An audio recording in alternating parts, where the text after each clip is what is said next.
You're welcome back to The Pulse. MPP MP for Kwandai, Matthew Nyindam, has been given a lifeline by the Speaker of Parliament, Afenyo-Markin, who has ruled that he can remain a member of the House up until Monday, the 1st of December. It will be recalled that the majority side insisted that the Kwandai MP was no longer a member of the House after his election was annulled by the Tamale High Court. Matthew Nyindam was also blocked from contributing to the budget debate. But delivering a ruling on the issue, Afenyo-Markin held that once a notice of appeal had been filed by the MP, the Court of Appeal rules provide that the BRO decision is stayed for 7 days. The effect of the order, to my understanding, is that the Electoral Commission is to conduct a rerun election within 30 days, implying that the original declaration of Honorable Matthew Nyindam as the winner of the parliamentary election is invalid, and the member is no longer a member of Parliament. I, however, bring to the attention of the House the provisions of the Court of Appeal Rules 1997 CI-19 as amended in the Court of Appeal Rules 2020 CI-132, Rule 27(3), and it provides as follows. I quote, "There shall be a stay of execution of the judgment or decision appealed against for a period of 7 days immediately following the giving of notice of the judgment or decision," unquote. In this instance, the ruling of the Tamale High Court was delivered on the 24th of November 2025. The statutory 7-day stay therefore remains in force until 1st December 2025. During this period, the High Court's ruling cannot form the basis for the Speaker to instruct the clerk to notify the Electoral Commission that the Kwandai seat is vacant. Let's get more from our resident correspondent in Parliament, Kweku Asante, who is joining us on Zoom right now. Kweku, the Speaker consequently held that Matthew Nyindam can continue to hold himself out as MP. Tell us more. Into the Speaker of Parliament, because of the rules he has cited in the Court of Appeal rules, it is clear that Matthew Nyindam could have come to Parliament to perform his work as a member of Parliament.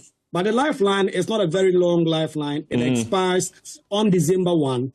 And so the Speaker of Parliament says Matthew Nyindam could have come to the floor to work. Today, I haven't seen him around, but Matthew Nyindam says he is going to appear in Parliament and do his work. Listen to the Speaker of Parliament.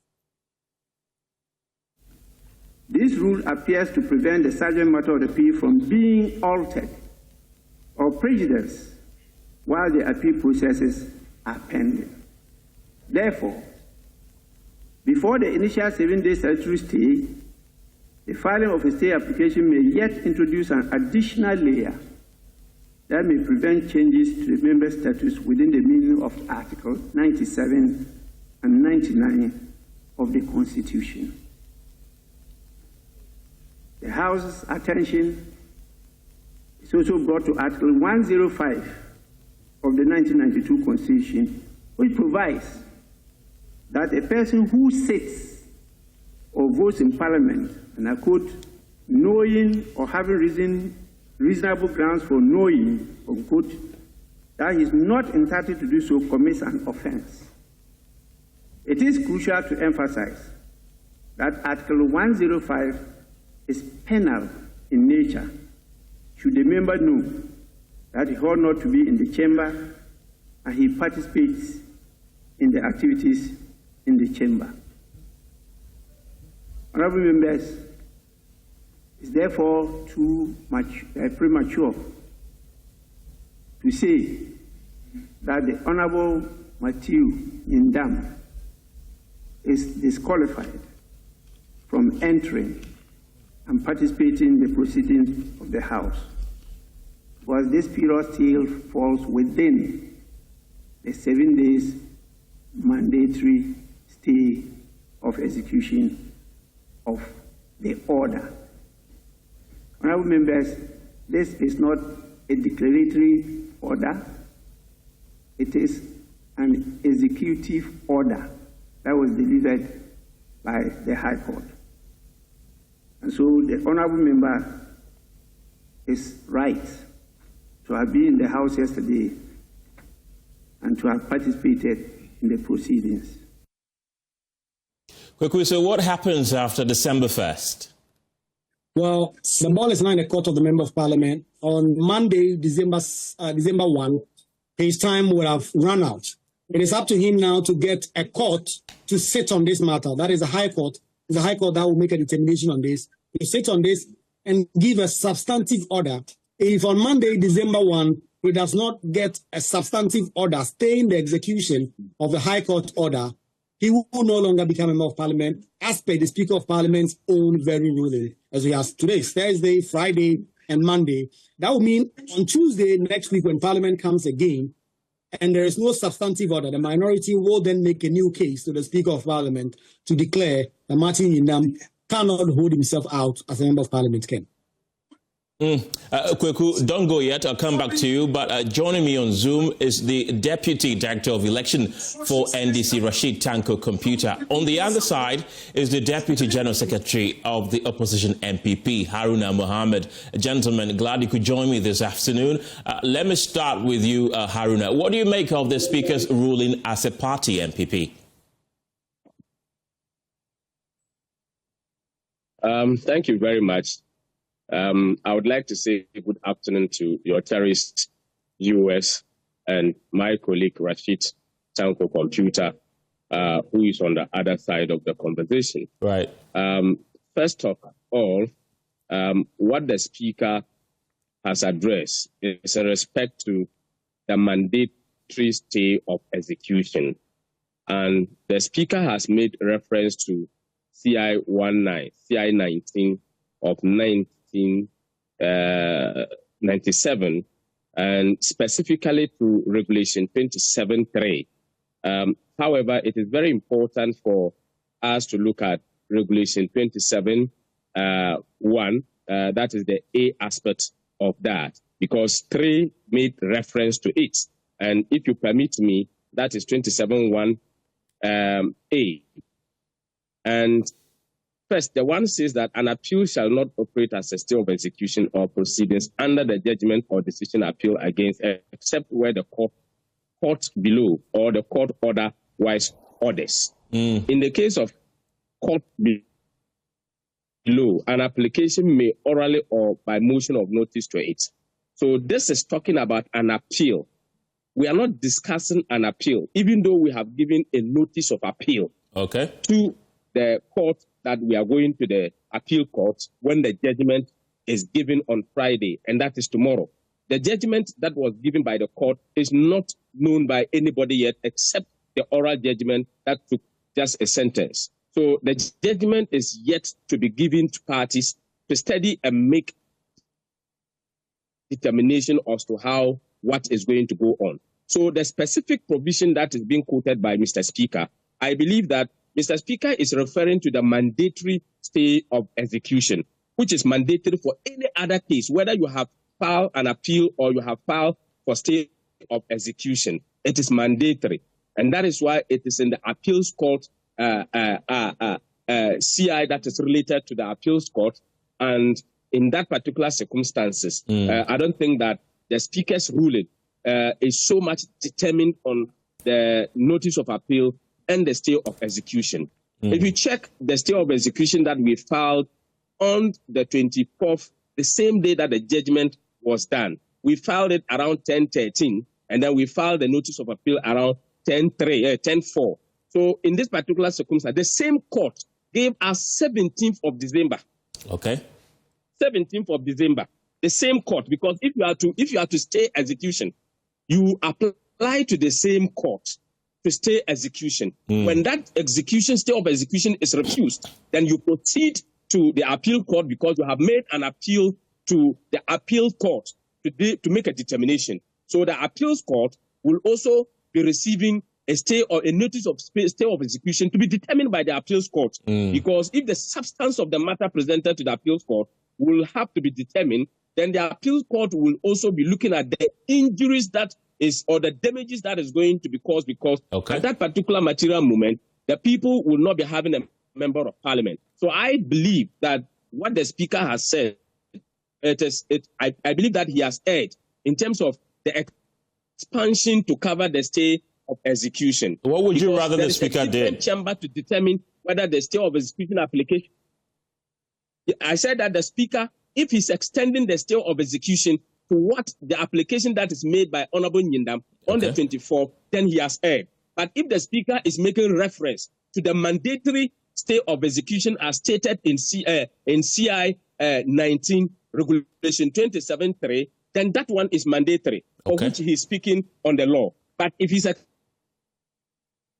extending same to the application that is made by lawyers on behalf of Matthew Nyindam to the same court that have set 17th of December for determination, then the speaker has erred. Okay, let me bring in Rashid Tanko Computer in at this point. He's the Deputy Director of IT and Elections with the NDC. Rashid, you've always maintained that the embattled MP cannot continue to hold himself as MP after the court's ruling. Are you disappointed with what the Speaker said today? Let me say good afternoon to you, and then my good friend, Alhaji Haruna. Good afternoon, Alhaji Haruna, and your cherished viewers across Ghana. As a party, NDC, we are satisfied with the ruling on the Right Honorable Speaker of Parliament. I can assure you we are satisfied with it. Let me tell you, it's level 4 days. Only 4 days. Martin Nyindam has only 4 days. Just 4 days to stay in Parliament. 4 days. So why wouldn't we be happy? We are satisfied with the ruling. We are very clear in our mind that the gentleman is going to be a former MP. In fact, we have started counting. 4 days. Let me tell you, notice of appeal. Right. It's not the same thing as an appeal. Yeah, I'm happy my brother Haruna made justice today. The date they have given them. They will move their motion on the 17th December. Martin Nyindam will cease to be an MP by 1st December. So 16 days after, he's not going to be an MP. He's now going to fight his matter in court looking for stay or appeal. At that time, he's fighting it as a former MP. The Electoral Commission, I'm sure Tuesday, we are going to make sure that they will move a motion to make sure that the Clerk of Parliament writes to the Electoral Commission declaring the seat vacant, because 1st December, as Speaker has rightly put it, he ceases to be an MP. The fact that you have filed a notice and then the court has granted you 17th December to come and move your motion, at that period, it doesn't hold anything. Nothing arrests it. It's a tried knowledge, and they are aware of this. And so we are clear in our mind. The gentleman shouldn't have even gone there, because he knows that he's on his way out. Well, what is he coming there to the house to do? Rashid, he's on his way out. Rashid, and so we are satisfied with the ruling of the Speaker. Rashid, I'll come back to you again. Haruna, yesterday, the Member of Parliament, Matthew Nyindam, did indicate that he is going to respect the decision of the court and whatever the Speaker of Parliament is going to say concerning this. Are you behind him? Do you support what he said as a party? Yes, Honorable Martin Nyindam, this is not his first time of being in Parliament. This is his 3rd term in Parliament. He has been a leader in Parliament, chief whip of our party in the same Parliament, and he's a very senior member of the party. And the party is solidly behind him. Any other matter that he's taking up, the party is behind him. The party believes in the rule of law, and I think that we are not going to do anything untoward that will disturb the law. However, we are going to use the same law to ensure that the rules of the game, and that is the rules of parliament and the rules of appeal, applies. And if you permit me, the Court of Appeal Rules 1997, CI 19, as quoted by the Speaker, if you check the Regulation 27.3b, it is clearly indicated, and if you permit me, I read, for a period of 7 days immediately following the determination by the court below of an application under sub-rule 1A, where the application is refused by the court below. So once there is a mandatory 7 days of stay of execution, once there is an appeal, until that appeal is also being dismissed or refused, there is no indication that the appeal has been dismissed. The court in itself has accepted the appeal, the stay of execution, and set 17th of December for determination. And per the provision that is quoted by the Speaker in Court of Appeal Rule 1997 CI 19, Regulation 27.3b, it means that the court has not refused the application that is made in terms of stay of execution. And after the mandatory 7 days, I believe that the minority in Parliament will still remind Mr. Speaker, and Mr. Speaker will be mindful of the law and still come back to make a ruling on that particular matter. We believe that Honorable Martin Yindam, per the laws, and what has happened in Parliament before, the same matter, he had a stay of execution, notice of appeal, he was never sent out of Parliament. Okay. And it was the same Speaker, he was the Speaker in that particular Parliament. And I don't see why the law can apply right to Mr. A and apply left to Mr. B. The law must be the law. Haruna Mohammed, thank you very much. That's the Deputy General Secretary of the MPP. I'll come back to you, Rashid Tanko Computer of the NDC, but still on the subject of Pandai, though. The last time, Rashid Tanko Computer, you were on the show with Evans Nimako, the figures of the presidential results of Pandai came to bear, and then we have the certified results from the Electoral Commission. And it says that the MPP had 25,899 of the votes, and that is 49.72%. NDC, on the other hand, had 25,364 of the votes, representing 48.7%. So that is an erroneous impression that we want to correct. So the MPP won in the presidential elections in Pandai in 2024. Rashid Tanko Computer, he cited example of Jachi Kwesin, who is now the Deputy Foreign Affairs Minister. He said that he went through a similar ordeal, but he still presented himself in Parliament. And so why are you making a fuss about Matthew Nyandam? Is it not the same thing? My brother, it's a different thing. It's a completely different thing altogether. Their case, didn't you see what happened? Was the man not barred from coming, holding himself as an MP? Was Supreme Court, didn't the Supreme Court who barred him from doing that? And didn't the then majority prevented him from holding himself out? And did you see him move into Parliament after the ruling from the Supreme Court on that matter? What are they talking about? In any case, the figure you have just mentioned, where do you get that figure?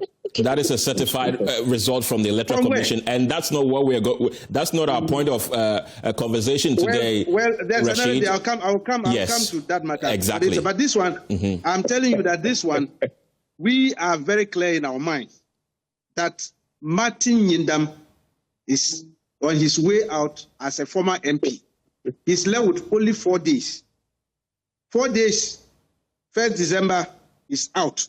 And let's make it very clear. Okay. The fact that you have given notice, notice of appeal, listen, it's notice of appeal. That appeal has not been granted. You are now in the process. And then the motion to place an stay of execution, you file all right, but they gave you 14 days, 17th December. Okay. Come and move your motion on that day. In between, it doesn't mean that motion has been granted. That is not it. I give you an example. When we filed similar motion at Supreme Court in connection with registration of voters in 2024 when the Electoral Commission decided that they were going to do the registration at their offices. When we filed that motion at Supreme Court, do you know what they did?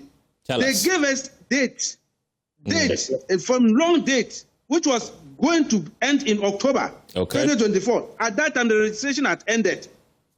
It didn't arrest the process. They said until we move our motion, we couldn't have put an injunction on the Electoral Commission. That's not how it is operated. Okay. So they should wait. If they want it, 17th December, they can now come and move it. For now, on the 1st December, Martin Yindam is out of Parliament. Rashid we will make sure that the Electoral Commission start their process. Mr. Rashid Tanko Computer, thank you very much for joining us this afternoon. That's the Deputy Director of IT and Elections with the NDC. And earlier we heard Haruna Mohammed, who is the Deputy General Secretary of the MPP. We stay a while in Parliament, though, because the Minority Leader, Alexander Afenyo-Markin, is set to face the Privileges Committee of the House after the Speaker found prima facie evidence that he may have disrespected the authority of Parliament. It will be recalled that Afenyo-Markin was removed from Ghana's delegation to the ECOWAS Parliament, but according to the Majority Leader, who made a complaint of contempt against his counterpart, the Minority Leader still went to ECOWAS. He described this as a clear disregard of the authority of Parliament. Delivering a ruling on the complaint of the Majority Leader, the Speaker said a prima facie case had been made against the Minority Leader for contempt of court. Conduct that conveys the impression that Parliament's decision may be ignored without consequence qualify as an affront to dignity, even if committed outside the presence of the House. Democratic experience across the world teaches that institutions endure not by their formal design alone, but by the conduct of those entrusted with them. The strength of this House, therefore, rests not merely in its constitutional design, but in the consistent respect members accord to its decisions and processes.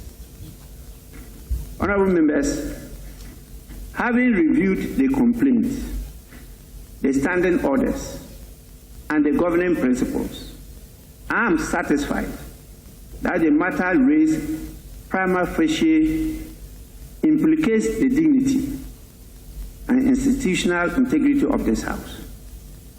Pursuant to Order 34.1, I therefore refer the matter, the complaint lodged by the Honourable Member for Boko Central and a Majority Leader to the Committee on Privileges and Immunities for examination, inquiry, investigation, and report to the House.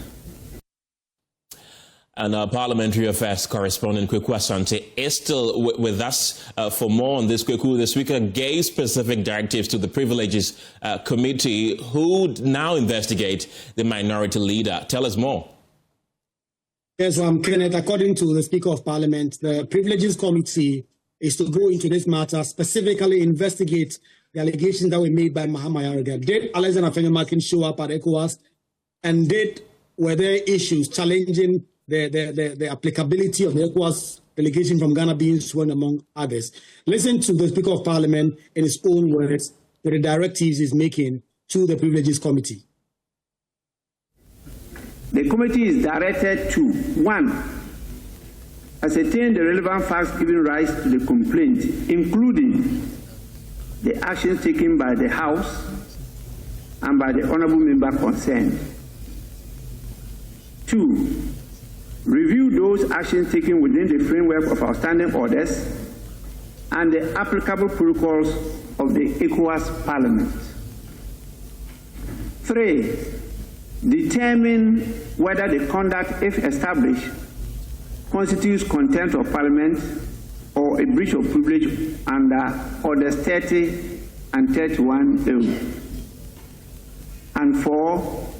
Make appropriate recommendations to the House for its consideration.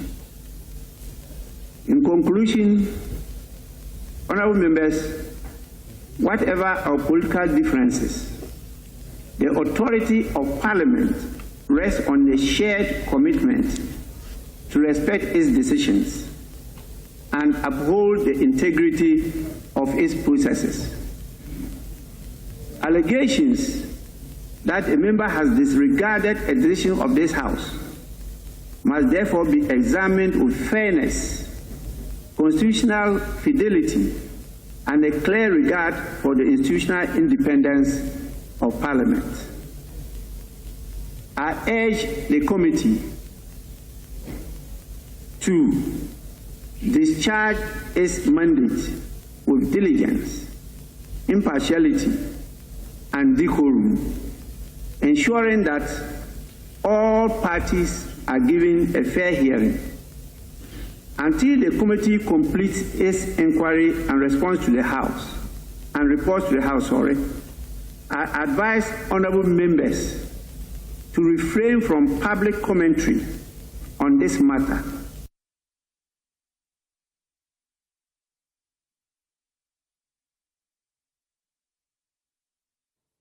Kweku Asante bringing us up to speed with events happening in Parliament. Thank you. And this is unprecedented, a minority leader being referred to the Privileges Committee. First, what does this mean for the minority leader?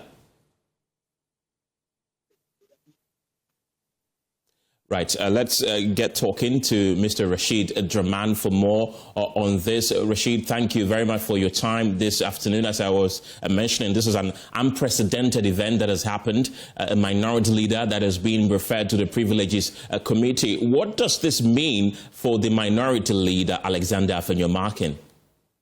Yes, this is a very big one. First of all, maybe a bit of context here. When this whole matter started, I was hoping that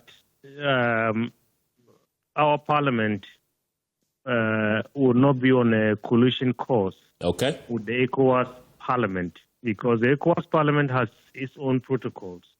Our parliament has its own standing orders and rules.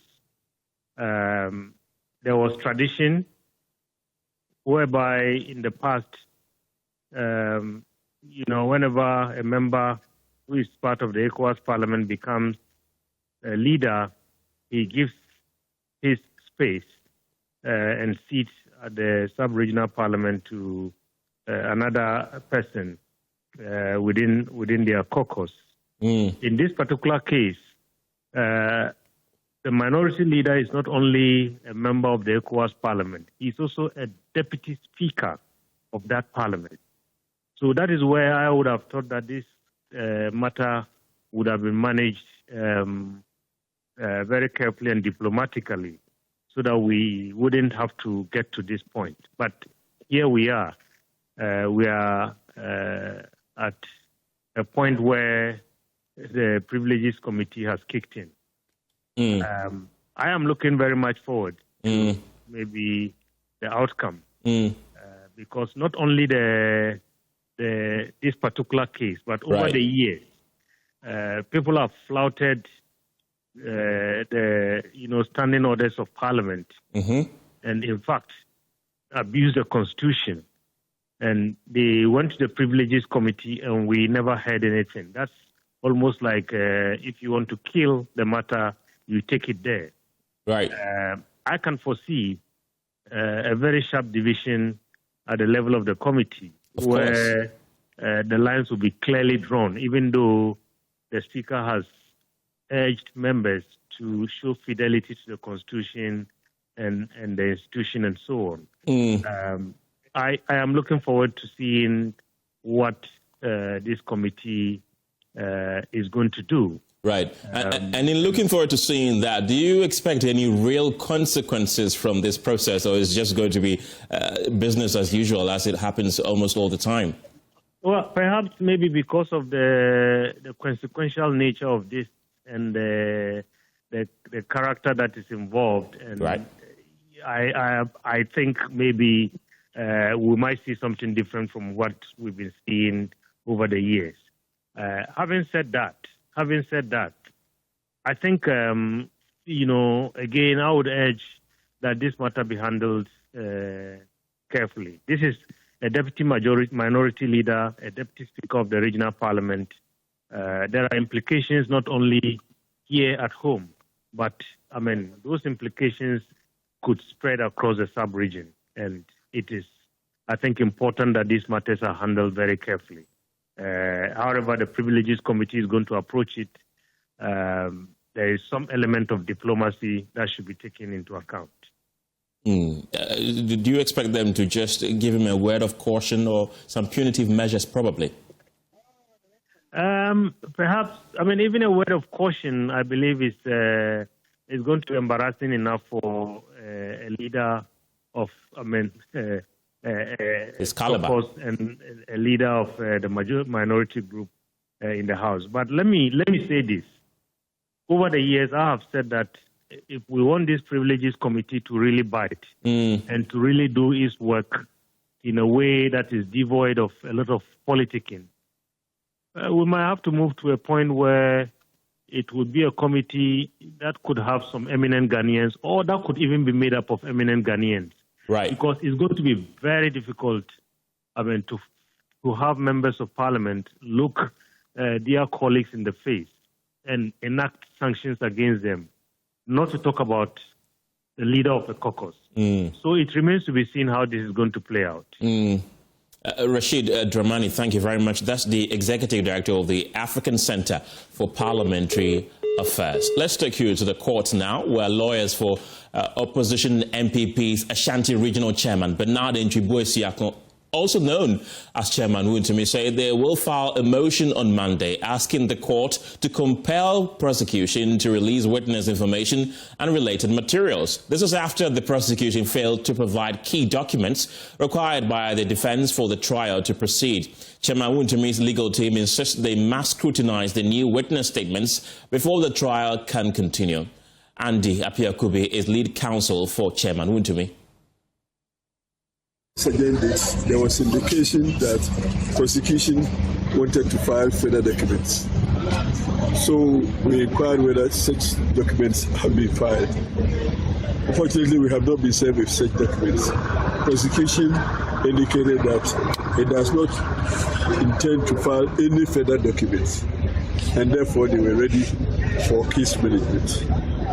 It is also our expectation that they will have filed some documents that we will rely on, which documents have not been filed, but which we believe such documents are within the possession of the prosecution. So we pray the court that we will come in with a motion, praying the court for an order directed at the prosecution to serve us the documents that we need. When they serve us those documents, we will rely on them. When they are not able to serve us those documents, there will be a presumption of the non-existence of those documents. And therefore, nobody can quote or rely on such documents. So we have been given up to Monday to file our motion, and the return date for the motion is the 8th of December. We'll come and move the motion for the orders of the court directed at prosecution. And when we are so served, then we will include same as part of our documents to rely on. And away from the court, 16 traders have been arrested at the Agbogboloshi market by the Accra Metropolitan Assembly Task Force for breaching sanitation bylaws, an operation that has triggered a fresh public health alert from the Assembly. The suspects were picked up for selling food at unauthorized locations, obstructing public pathways, blocking access roads with tricycles, and operating businesses on roads and pavements. Well, the alert is part of our latest Joy Clean Ghana campaign, exposing unsafe food handling and poor sanitation practices in part of the capital. Director of Public Health at the Accra Metropolitan Assembly, Florence Kuchi, says some street vending conditions present significant risks of contamination and food-related illnesses. It's important informing Ghanaians to stop purchasing food that is being displayed direct on the ground, and not just only direct on the ground, but people who display for sale on the roadside, because it is not even good for the person who is even buying. Because when you are starting buying, your life is at stake. In Martin, you saw what happened at KDP, and you are not anticipating that something should happen like that at Gross Market. You know, Gross Market is one of the biggest food hubs in Accra. But there is a market center inside. When you go inside to buy a food stuff, you buy photo food stuff. But when you buy the food stuff by the roadside, the wholesomeness of the food is being contaminated by the dust. The essential dust, the dust that is falling on the food products in and out. Because the road there is so dusty. It is not sound.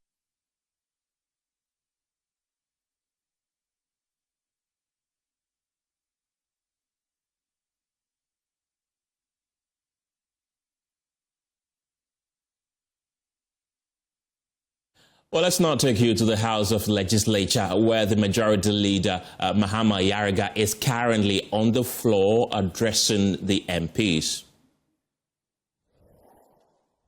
And this budget reports that $300 million have been paid to IPPs. And that's why energy is now reliably supplied. Yeah. And we program to pay $345 million in 2026. Yeah.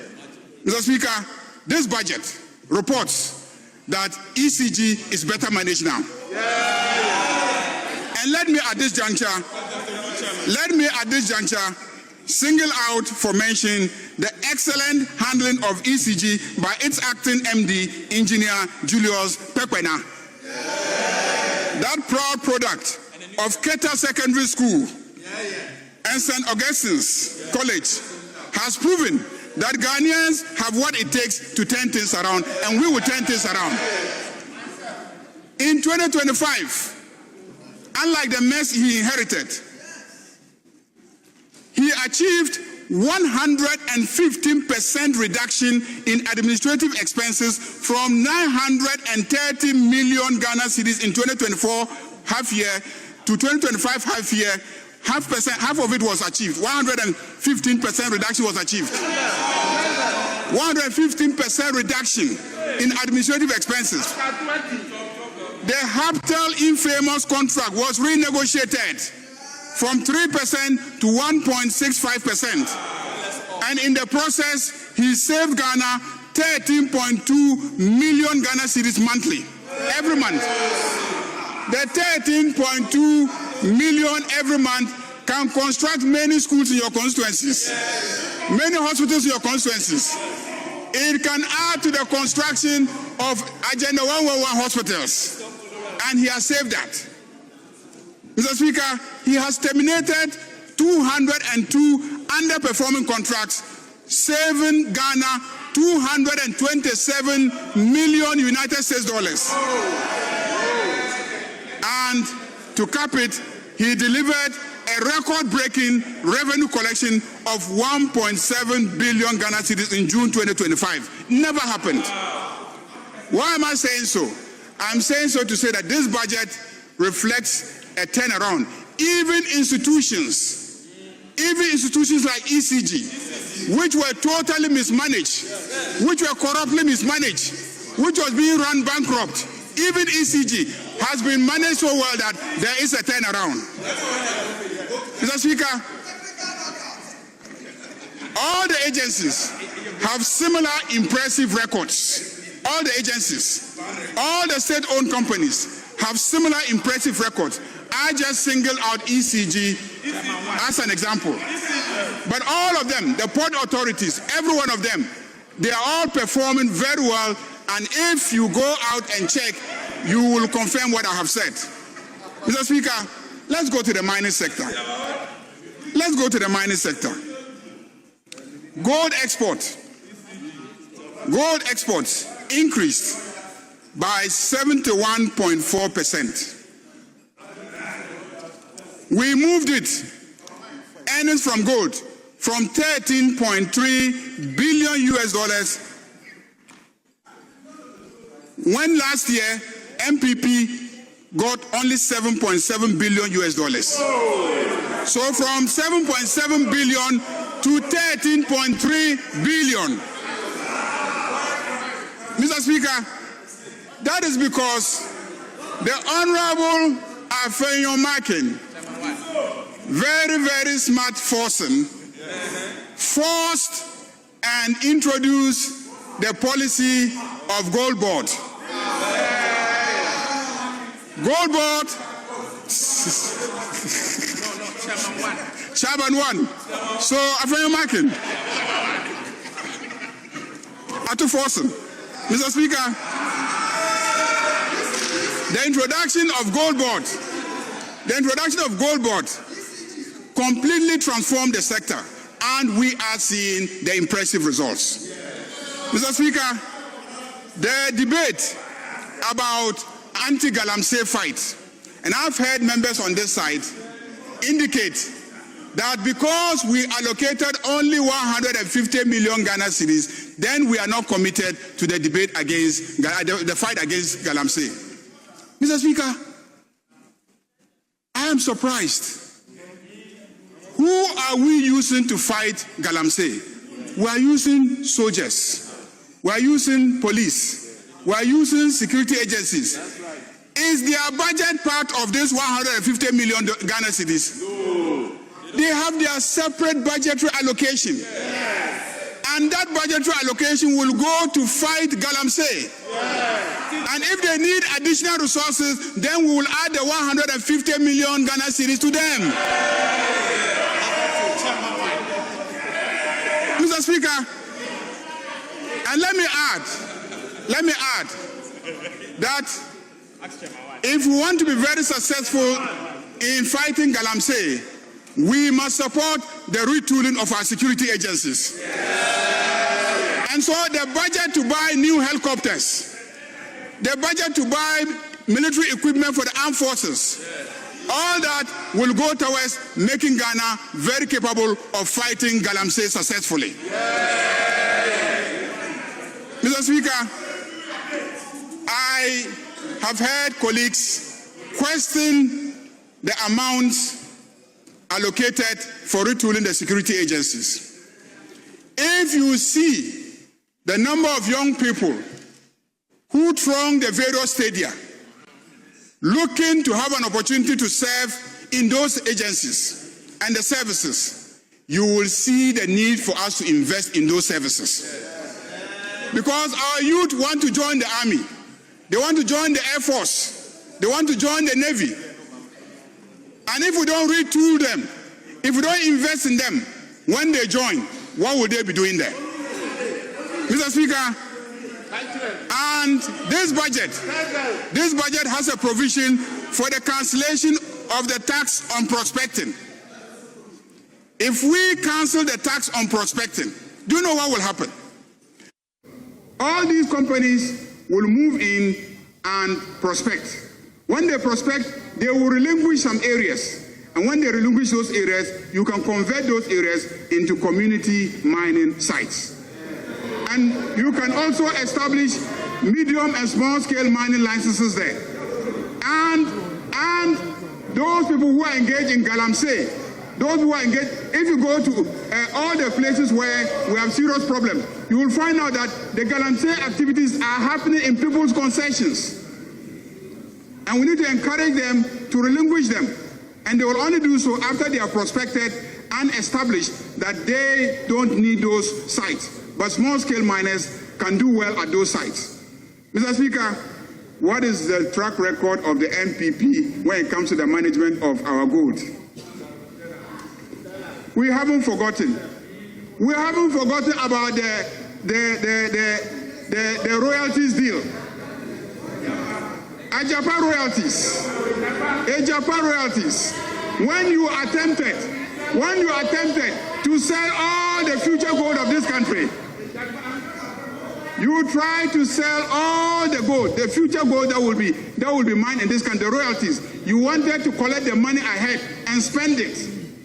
It was when Ghanaians resisted that you stopped.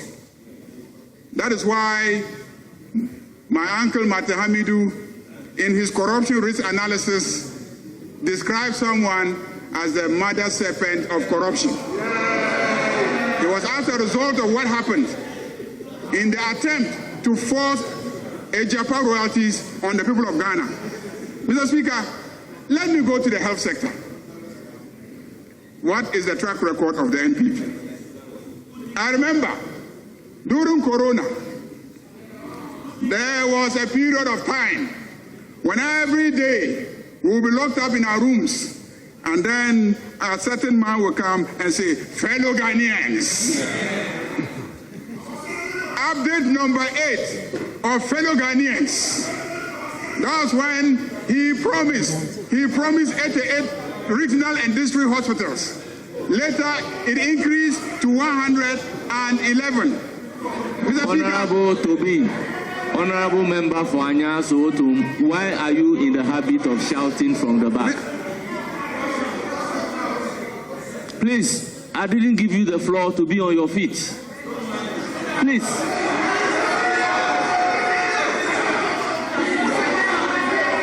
Please. Why? We are all honorable members.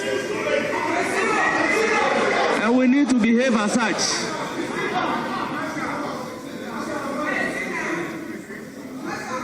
Yes, Majority Leader, continue. Mr. Speaker,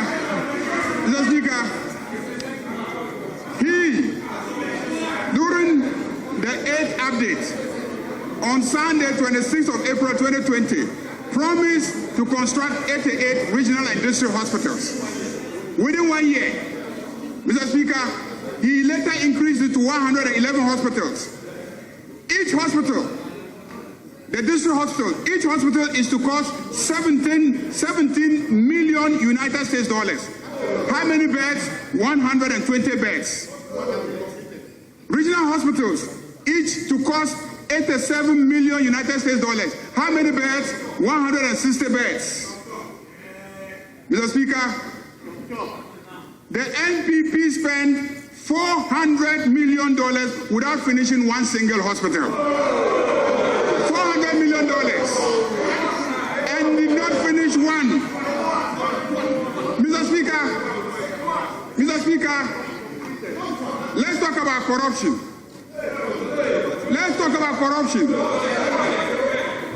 Mr. Speaker, let me recall my Fufulsu Primary School mathematics. Let me recall the assistance of my Fufulsu Primary School mathematics.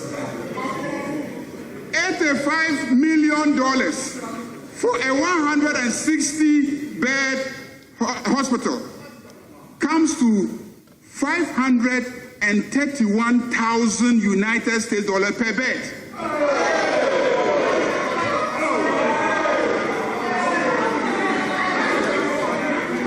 The NPP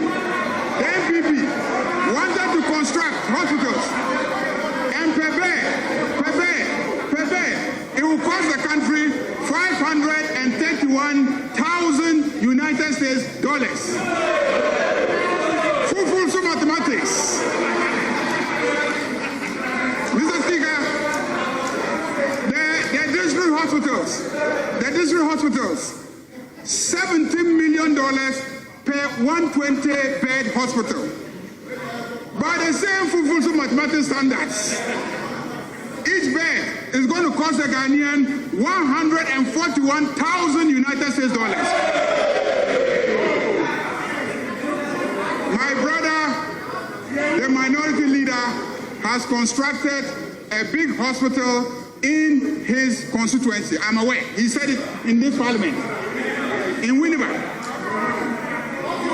Is that how much he constructed the beds for, the hospitals for, per bed? Mr. Speaker, this is a scandal of monumental proportions.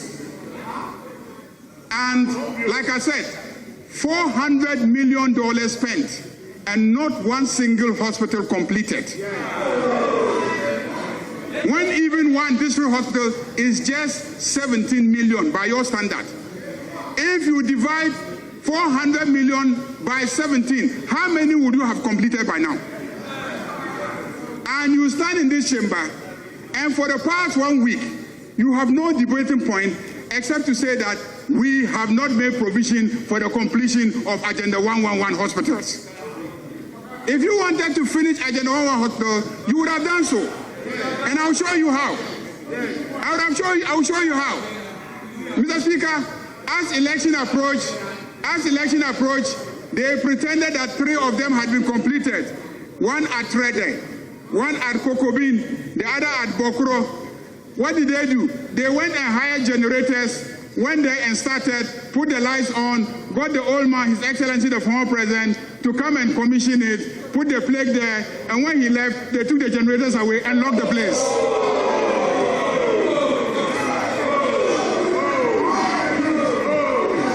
So not even one hospital is functioning. You promised 111 hospitals as far back as 2021. And you delivered 0. And NDC has been in office for only 9 months, and you expect all the hospitals to be finished. Can you imagine? Can you imagine that? What level of expectation is this? Mr. Speaker, the health sector is doing well now. The National Health Insurance Authority had its fund uncapped. And since then, an additional 3.4 billion Ghana cedis has flown to the National Health Insurance Authority. The highest in the history of the scheme. The highest.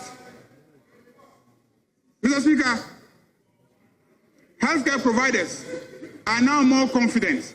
They know that when they treat patients and they make a claim under National Health Insurance, they will be reimbursed. There is greater confidence in NHIA. And NHIA has become financially reliable, has become stable, and is trusted by providers. Under the NPP, it was collapsing. Mr. Speaker, I have heard from this side that adding the expenditure on the Ghana Medical Trust Fund, Mahama Cares, amounts to capping NHIA funds. Mr. Speaker, this kind of argument can only be coming from people who are groping in the dark for an argument, because they don't have an argument. Mr. Speaker, if we hadn't awarded $100 million contract to Lightwave Solutions Limited for simply maintaining the records of hospitals, you would have had more money to finish Agenda 111 hospitals. Get fund. You borrowed under the Dachi bond and spent all the money ahead of its collection. You've forgotten. That's how you manage Get Fund. We came and we've uncapped Get Fund. And because we have uncapped Get Fund, so much money is going there. You are claiming that you introduced free SHS. But we can say we are better implementers of SHS. You are claiming that you introduced NHIA. I can say here that we are better implementers of NHIA. Because when you introduce and you don't finance well, the system will collapse. Mr. Speaker, common funds has now become common. Under the MPP, common fund was uncommon because they never released the money. We have uncapped, and we are making sure that 80% of common fund money is going to the assemblies directly. And it is enriching the districts, creating jobs in the districts, boosting the local economy. And I can see that when you look at inflation, it's down. When you look at the indicators, they are performing well. All because there is vibrant economic activity taking place at the local level. Mr. Speaker, let me go to taxes. This budget marks a shift from an economy that was burdened with e-levy to an economy that is free from e-levy. You stood in this chamber and said that this economy will collapse if e-levy was not imposed. We have removed e-levy and the economy is doing better. Mr. Speaker, when you say road, they'll say e-levy. When you say you need a hospital, they'll say allow us to pass e-levy. When you say you want to employ teachers, they say e-levy. And they forced us and passed e-levy.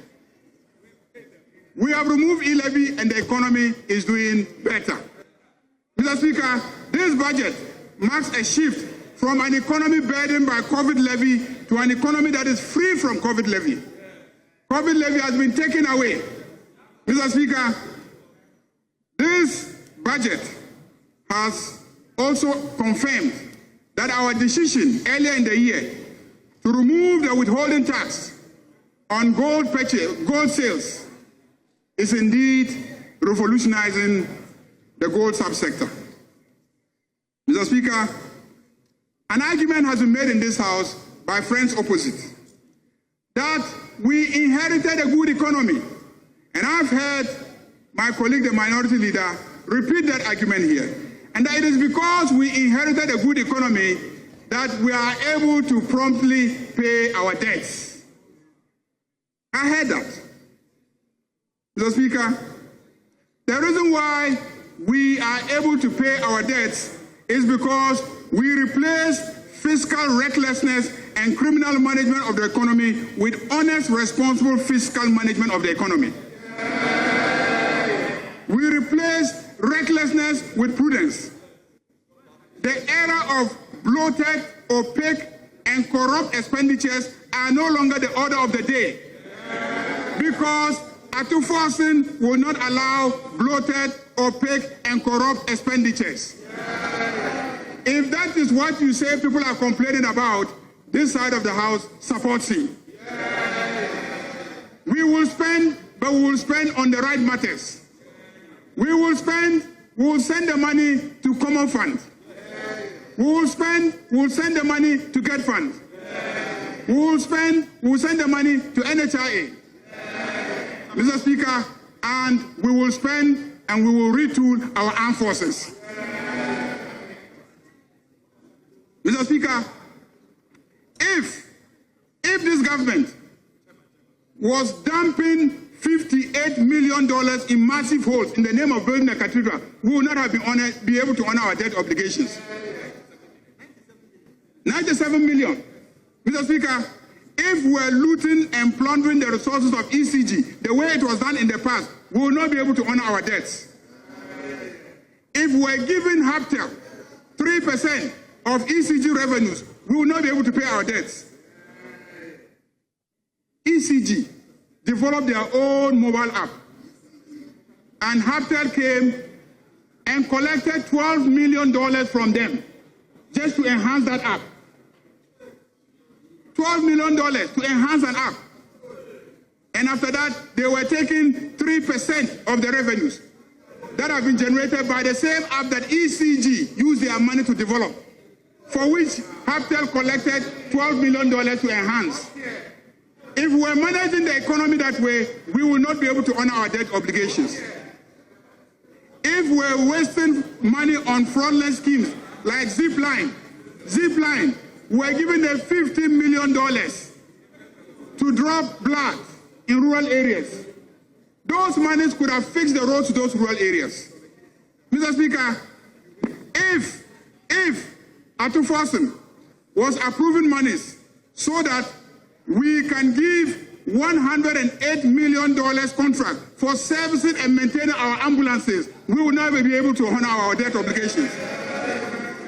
Mr. Speaker, $108 million to service ambulances, not to buy new ambulances, but to buy spare parts and service ambulances. This is how you manage the economy. That's how you could not pay the debts. That's how you put us in the kind of debt that you put us. That's how you had to do the debt exchange program. Mr. Speaker, if we were stealing GRA money under contracts similar to SML, where 1.5 billion Ghana cedis was paid to SML without proper evaluation, we will not have been able to honor our debt obligations. Mr. Speaker, SML, it is reported, when they added upstream oil contracts to them, the contract value ballooned to close to 500 million United States dollars. Indeed, I've come to accept their name, Strategic Mobilization Limited, to strategically mobilize and loot the monies of Ghanaians. If you were not strategically mobilizing and looting Ghanaians' money, you would have been able to construct 111 hospitals in 4 years. Mr. Speaker, now the former finance minister, Ken Ofori-Atta, wants us to sympathize with him that he is sick. Even when he was sick and his own MPs wanted him to resign, he refused and said he could manage the economy despite his obvious ill health. We're all here in this chamber. It was obvious that he wasn't well, but he insisted on managing the economy. Today, he's being called to come and account, and we are being told that we should sympathize with him because he is sick. Mr. Speaker, for 4 good years, he turned this chamber into a Bible school. I remember his famous proverb, his famous Bible quotations. Matthew 14:13-21. He referred us to the loaves and fish parables. I remember Deuteronomy 8:18. Mr. Speaker, after many years of tutelage, after many years of being taught by Ken Ofori-Atta, which we have learned the Bible. So today, I'll refer him to Luke 19, verse 1 to 10. Luke 19, verse 1 to 10. And since my brother started with a lengthy Bible quotation, let me also go through a lengthy Bible quotation. Luke 19, verses 1 to 10 says, Jesus entered Jericho and was passing through. A man was there by the name of Zacchaeus. He was a chief tax collector. What was Ken Ofori-Atta? Chief tax collector. He was in charge of GRA. And what do GRA do? They collect tax. So clearly, Zacchaeus in the Bible resembles Ken Ofori-Atta. A man was there by the name Zacchaeus. He was a chief tax collector and he was wealthy. A man who owns a bank, data bank, owns enterprise. Is he not a wealthy man? Is there no resemblance between Zacchaeus and Ken Ofori-Atta? He wanted to see Jesus. He wanted to see Jesus. But because he was short, he could not see over the crowd. So he ran ahead and climbed a cyclone fig tree to see him, since Jesus was coming that way. When Jesus reached the spot, he looked up and said to him, Zacchaeus, come down immediately. I said to Ken Ofori-Atta, come back to Ghana immediately.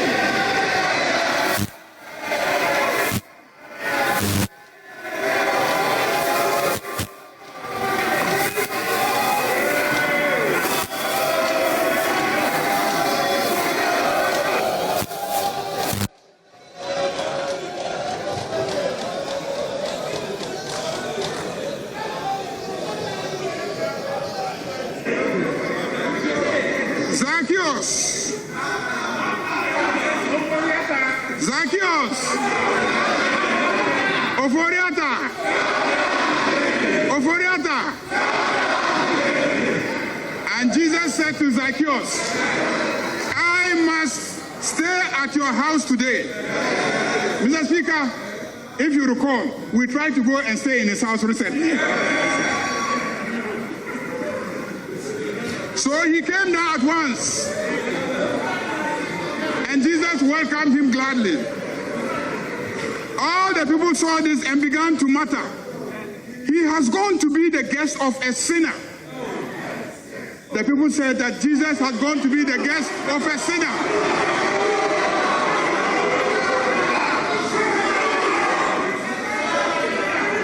Mr. Speaker, I didn't start with the Bible today.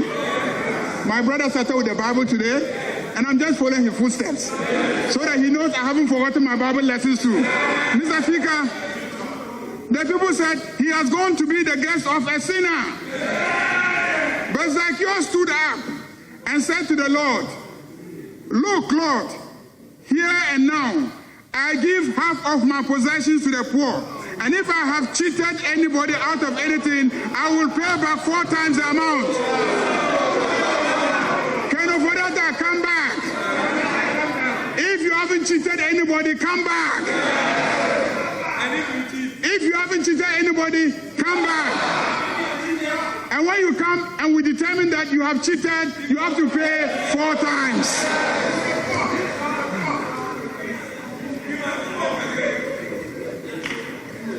And Jesus said to him, "Today, salvation has come to this house."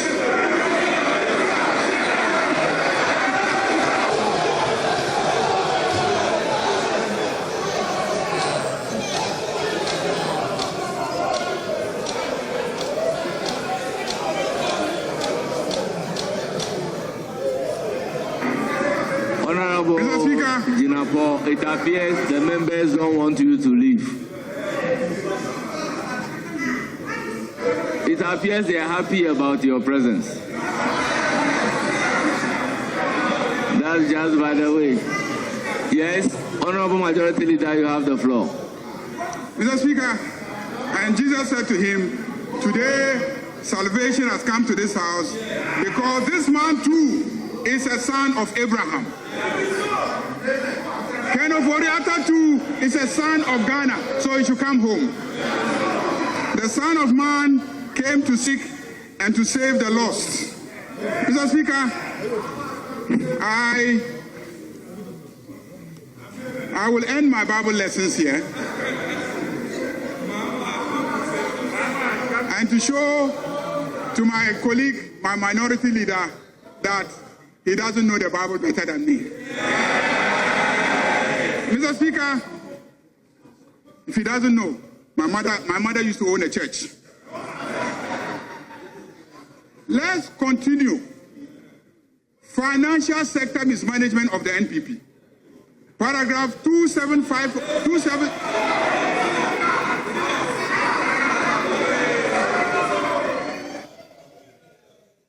Paragraph 258 to 268 speak to the good health of our financial sector. The sector is rebounding and confidence is being restored after the NPP collapsed the sector. Amen. The NPP destroyed the financial sector at great cost to the taxpayer, and I will demonstrate it. At the end of 2024, government had spent 29.8 billion Ghana cedis to support the financial sector cleanup exercise. 23 billion for banking, and then 5.16 billion for the non-banking institutions. Mr. Speaker, damage costs. 9 commercial banks were collapsed by the NPP. Unibank, Royal Bank, Beige Bank, Sovereign Bank, Construction Bank, UT Bank, Capital Bank, Premium Bank, Heritage Bank. All these 9 banks were collapsed under NPP. 347 microfinance institutions were collapsed by the NPP. 39 microcredit companies were collapsed. 29 finance houses and savings loans companies were collapsed. Mr. Speaker, in the end, they deprived 10,000 workers of their jobs. Today, you stand here and ask us, where are the jobs? When you collapse all the banks and render the people jobless. Mr. Speaker, let me get back to Fufutsu Primary School mathematics. They collapsed the banks and they spent monies, fraction of which could have saved the banks. That was your style of economic management. Let me apply my Fufulsu mathematics. They increased the capital adequacy ratio to 400 million Ghana cedis, capital adequacy ratio. And then you collapse 9 banks and spend 11.7 billion Ghana cedis in 2018 to clean the resultant mess of the collapse of 9 banks. If you divide 11.7 billion Ghana cedis by 400 million, you will get 29 banks. So 9 banks are sick. You don't cure them. You collapse them, and then you spend money that you could have used to create 29 banks to deal with the mess. That was your record when it came to the management of the finances of this country.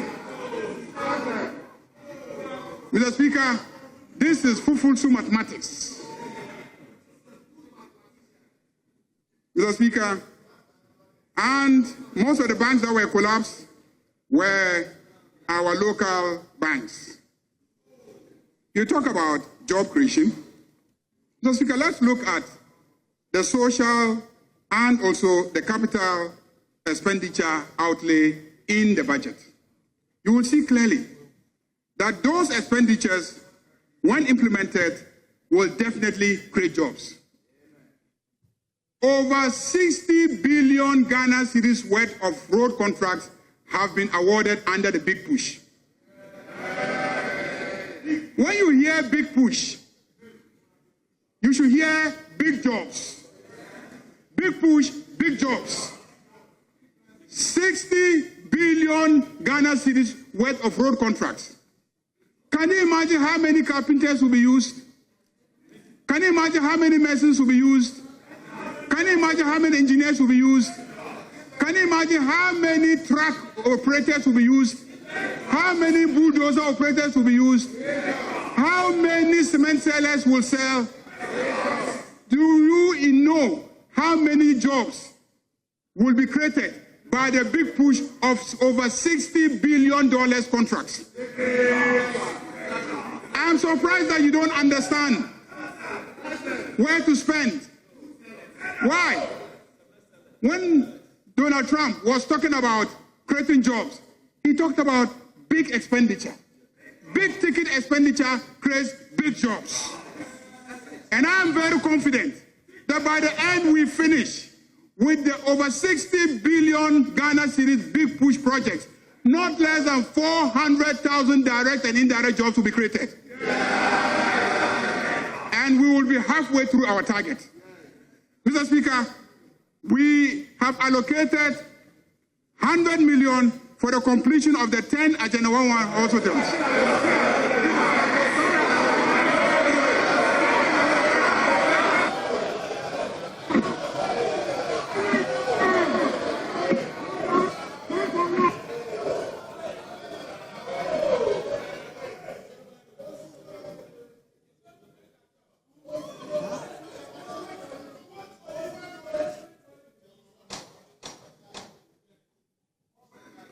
The kitchen is getting too hot. Kitchen is getting too hot. 100 million Ghana cedis for the completion of 10 Agenda 11 hospitals. Many jobs. 200 million for the construction of mini stadia. Many jobs. 200 new junior high schools. Many jobs. 200 new primary schools. Many jobs. 200 kindergartens. Many jobs. 400 4-unit teacher bungalows. Many jobs. 400 places of convenience, many jobs. Mr. Speaker,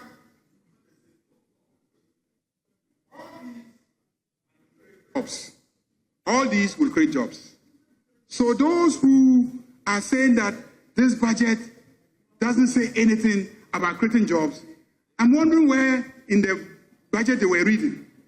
Because it's littered everywhere that these measures, when undertaken, will definitely create jobs. Mr. Speaker, let me go to social expenditure. We have allocated 1.1 billion to the LEAP program, 1.1 billion Ghana cedis to the LEAP program. It's never happened before. Biggest jump. We have programmed 9 billion in 2026 for NHIS claims. 9 billion. Never happened before. We're establishing the Women's Bank. You say 401 million Ghana cedis cannot establish a bank. You don't establish a bank one day. The team needs the 400 million first to go through the process of acquiring the license from the central bank. That's what they need first. If they haven't acquired the license, on what basis would they now be taking money to build banking halls? So you need the money for the banking license first. And that is why you have 401 million Ghana cedis to meet the capital adequacy requirement. Mr. Speaker, 170 million for the National Apprenticeship Program, social expenditure, skills building, jobs. 169 million Ghana cedis for BCE registration. 474 million for nursing training allowances. 2.3 billion for Ghana Medical Cares, Mahama Cares. 292 million for free sanitary pads. Mr. Speaker, you spoke about sanitary pads. I'm sure at the right time, the Minister for Education will give you the actual prices and the quantity of the sanitary pads that have been procured. And 50 million has also been allocated for the procurement of fishing nets. 20 million for the creative arts. Mr. Speaker, all these allocations and the expenditure will create jobs. Now you talk about 24-hour economy. 24-hour economy. 24-hour economy. 24-hour economy is not an event so that you will say, oh, why it hasn't happened. 24-hour economy is a process. It is a process of enabling a quantum leap in our national productive capacity so that we will produce 24 hours. Mr. Speaker, and one fundamental component of being able to produce 24 hours is to enhance your security. If you cannot secure banks to open beyond a certain point, they cannot work 24 hours. If you cannot secure filling stations to open 24 hours, can they open 24 hours? They cannot, because of security. If there is no energy, adequate energy supply, there will be no 24-hour economy. And so we are dealing with the fundamental issues that will enable a 24-hour economy. Mr. Speaker, and it is a lie that we have overcapacity when it comes to energy generation. I can assure you that as we speak, we are consuming all our installed capacity. Check from the energy minister. Check from the energy minister. He will tell you, not because of 1D1F, because the private sector has suddenly become confident in our economy and they are investing and they are producing and they are using energy. That is what is generating the surge in the utilization of our energy. So we're almost at that point where we are going to get overstretched in terms of the supply of energy. And that is why we are introducing structural reforms. We are building a second gas processing plant so that we can bring in more independent power producers.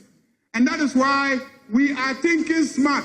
And instead of keeping our billions of dollars in accounts in the US, which is generating only 1% for us, we will rather bring it back here and then we will use it to establish our own power generation plants, and we will produce power at a much, much cheaper cost.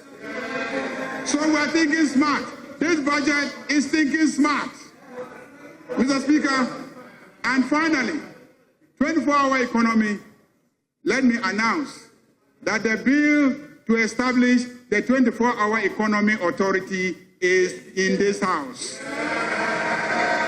It has arrived. What you've been asking about, the bill to establish the 24-hour economy authority has landed. I click it. It has clicked. I pick it. I pick it. Mr. Speaker, 24-hour economy. I pick it. And my brother stood here and said, John Mahama is increasing electricity tariffs by over 18% in 2025. Mr. Speaker, we are all listening to radio. I have not heard the announcement of a tariff increment of 18% in this country. At all, I have not heard. We were invited to a session organized by PURC, and they established that in 2024, when you were supposed to allow them to increase electricity tariffs, you prevented them from increasing electricity tariffs. And that is how the debts accumulated, because ECG was not making enough money to pay those debts. And so they were pleading with us to allow them to increase the tariffs. But no increment has been made yet. And that is the job of PURC. So, Mr. Speaker, that statement that he made here, that tariffs have been increased by 18%, is totally untrue. It is false. Mr. Speaker, let me conclude by thanking the Minister of Finance for bringing such an excellent budget to this House, for such excellent, smart, forward-looking plans and strategies to transform our economy. Mr. Speaker, major initiatives have been planned. There is a plan to construct a sewage treatment plant to replace the existing one here. There is a plan to construct an interconnecting concourse between Terminal 2 and Terminal 3. All those are jobs. There is a plan to construct a multi-purpose, multi-story car park at Terminal 3. Jobs will be created. Sunyani Airport runway and terminal renovation and extension will happen. Bolatanga Airport will be developed. Wa Airport will be renovated. Mr. Speaker, and as for social interventions, I'm surprised that he doesn't know that no fee stress is a social intervention. I'm surprised that he doesn't know that Mahama Cares is a social intervention. I'm surprised that he doesn't know that all the money that we are spending on education through GET Fund, which was established under the NDC, is a social intervention. And I'm surprised that he doesn't know that Common Fund, which was established in the Constitution, passed by the NDC through, at the time that the PNDC was in office, is a major social intervention. So we have a longer history of social intervention than you can recount. So I don't want you to ever say that NDC has never introduced a social intervention.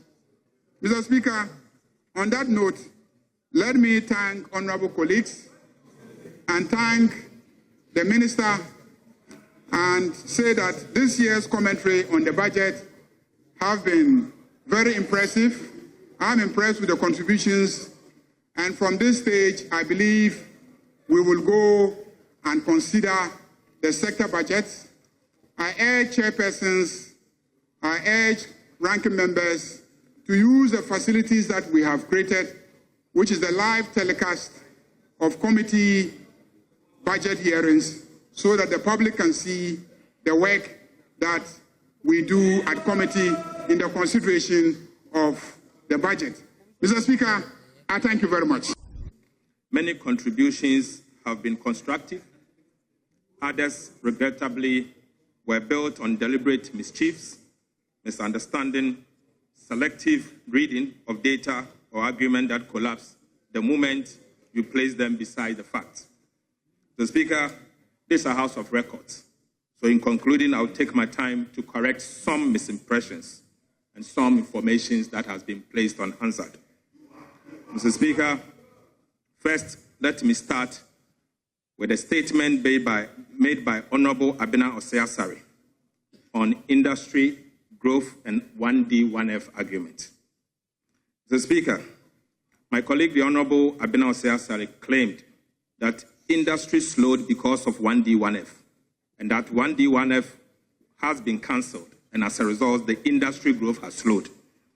Mr. Speaker, according to the Ghana Statistical Service, the oil and gas subsector contracted by 18.1% in the first quarter of 2025 and 22.5% in the second quarter, averaging about 20.1% in the first half of 2025. That single structural shock pulled overall industry growth down to 3.4% in the first half of 2025. The cause was clear, Mr. Speaker, and this is because of three things.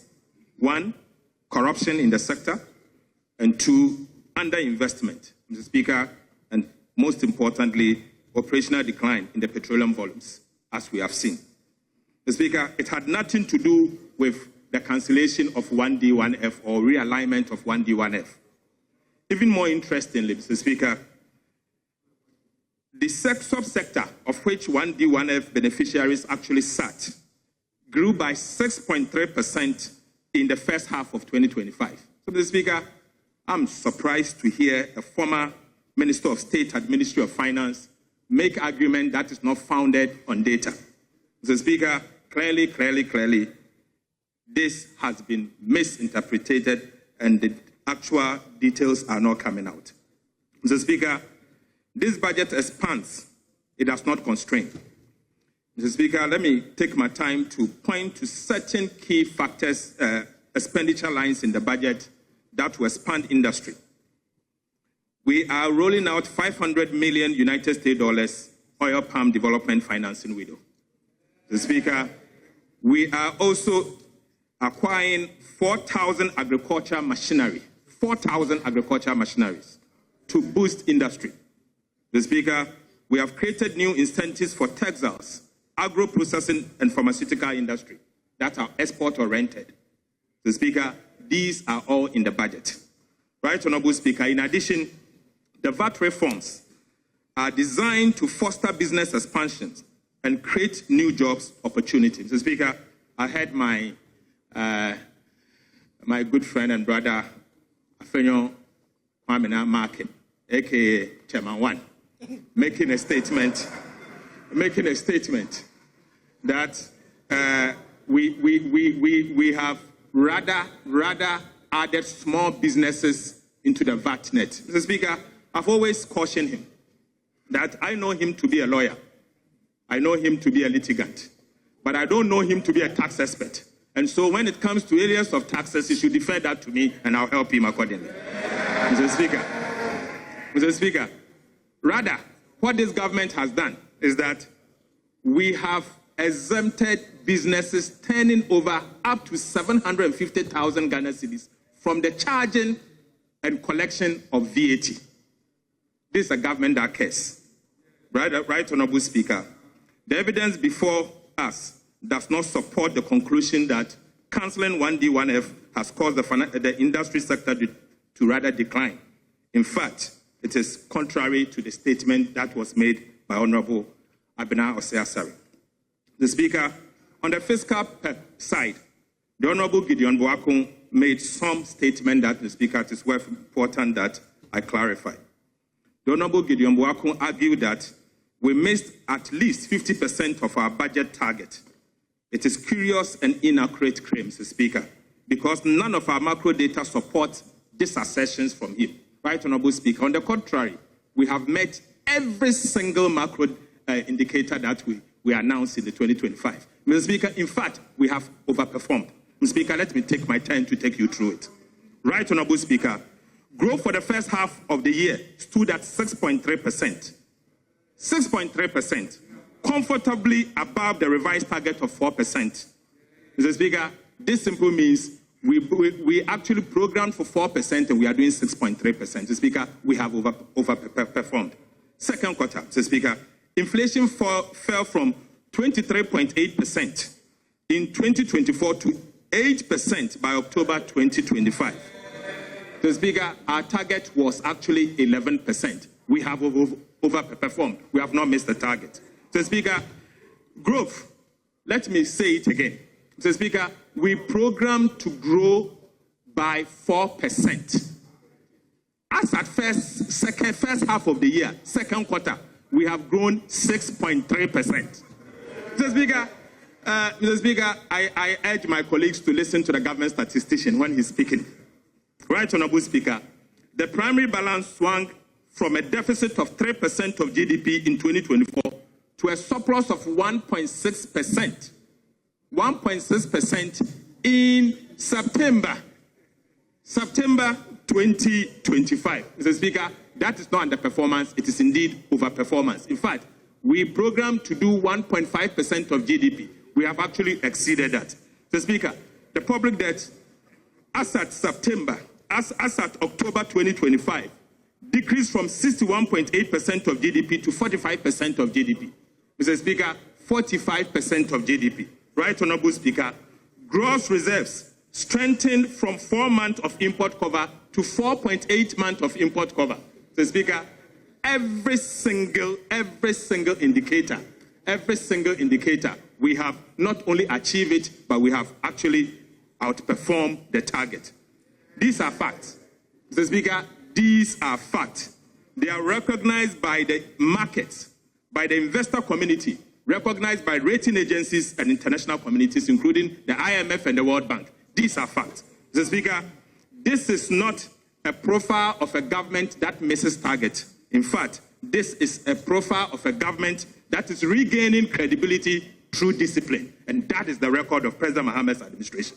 Mr. Speaker, I now take you to growth, jobs, and the logic that our colleague from the MPP raised. Mr. Speaker, the opposition, or the minority, through again the Honorable Kojo Oponkroma, Honorable Abena Sare, and then Honorable Dr. Amin Adam, says projecting 4.8% growth in 2026 after a strong first half growth in 2025 is illogical. In truth, it is responsible rather. Mr. Speaker, it is not illogical, but rather it shows how a responsible government should act. Mr. Speaker, we prefer realism to wishful forecasting. That is why our growth assumptions are anchored in evidence, not political bravado. Mr. Speaker, this is critical for economic management. And because, Mr. Speaker, they are anchored in evidence, they are also very credible. And we will ensure that these our credible projections are achieved by the end of the year. Mr. Speaker, the Honorable Amin Adam further cast doubt on inflation outturns and suggested that the 2026 budget is growthless and jobless. This assertion is also far from accurate. Mr. Speaker, indeed, it cannot be the case. Ghana's disinflation is not a coincidence, but as a result of deliberate policy interventions. Mr. Speaker, we did not just achieve the numbers that we are seeing. It is as a result of deliberate policy interventions implemented by the Bahama administration. Data from the Ghana Statistical Service show that food inflation was the main driver of price volatilities that we see. So we responded with targeted large-scale supply-side actions. So, Speaker, we take those data very serious and we respond appropriately. And let me tell you what we did, Mr. Speaker. The Feed Ghana input expansion and vegetable value chain, as you can find in the budget in paragraph 430 to 433, tells you exactly what we have done. Mr. Speaker, irrigation covering more than 10,000 hectares also tells you exactly what we have done. Mr. Speaker, mechanization through the Farmer Service Center will tell you exactly what we are doing to tackle food inflation. Mr. Speaker, no wonder inflation is declining from 23 to 8 and projected to go down more. Mr. Speaker, we are backing this with a construction of 1,000 kilometers of agriculture enclave roads to cut transport costs and ease market access. Right, Honorable Speaker, aside that, we are investing 200 million Ghana cedis through the Ghana Buffer Stock Company to be able to buy excess and glad food in the market. Mr. Speaker, this is what it means for us to use data to shape government policy. Mr. Speaker, I take you now to what we call the credit rating agency and the stability story, as was criticized by the Honorable Trinobua Kodua Fokuo. Mr. Speaker, the Honorable colleague, the Honorable Chinabua Kodua Fokuo, have argued that Ghana's credit rating upgrade was as a result of high commodity prices. Mr. Speaker, let me put on record that cocoa and gold prices did not suddenly jump in 2025. They were high in the year 2023 as well. Mr. Speaker, yet in 2023, under the previous administration, the cedi collapsed when commodity prices were high. Mr. Speaker, reserves declined when commodity prices were high. Honorable Minister, actually said. Honorable Minister, you can pause for now. The Speaker will take the chair. Please, you can continue. Minister, you can continue.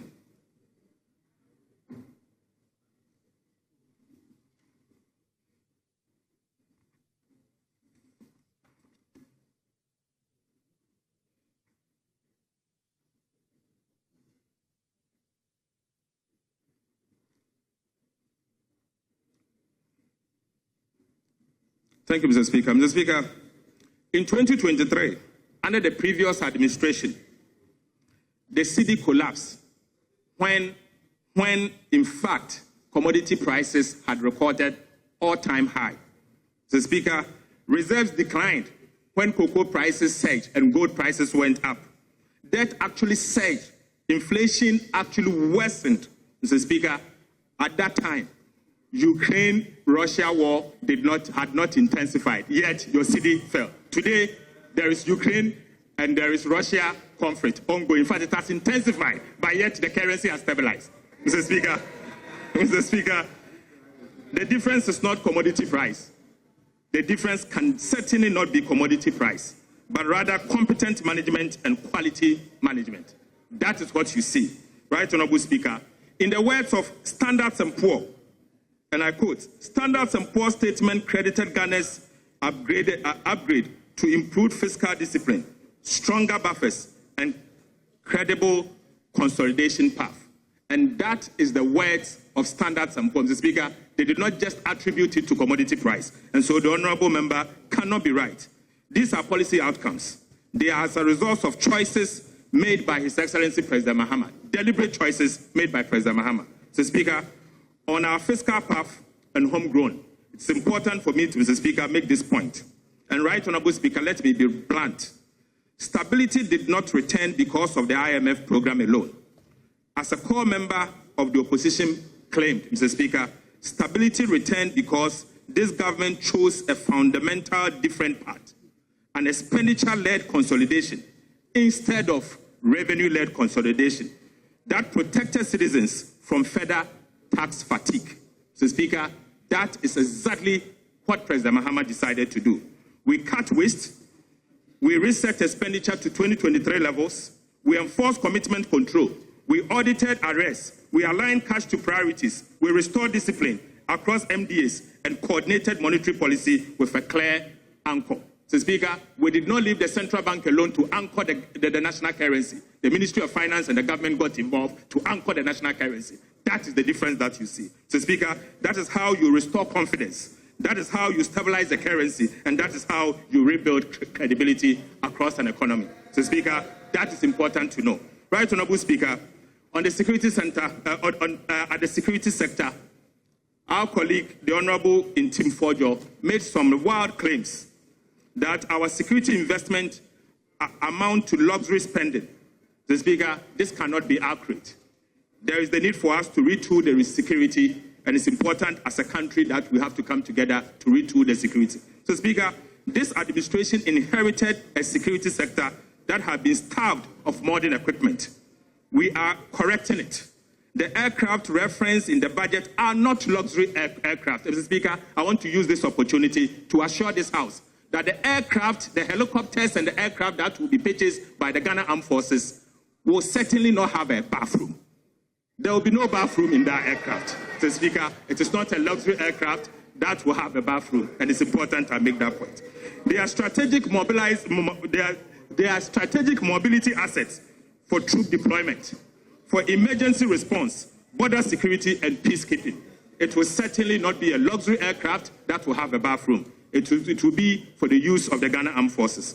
Mr. Speaker, no serious country leaves its soldiers under-resourced, and no responsible government makes an ad hoc pitches without an integrated capacity plan.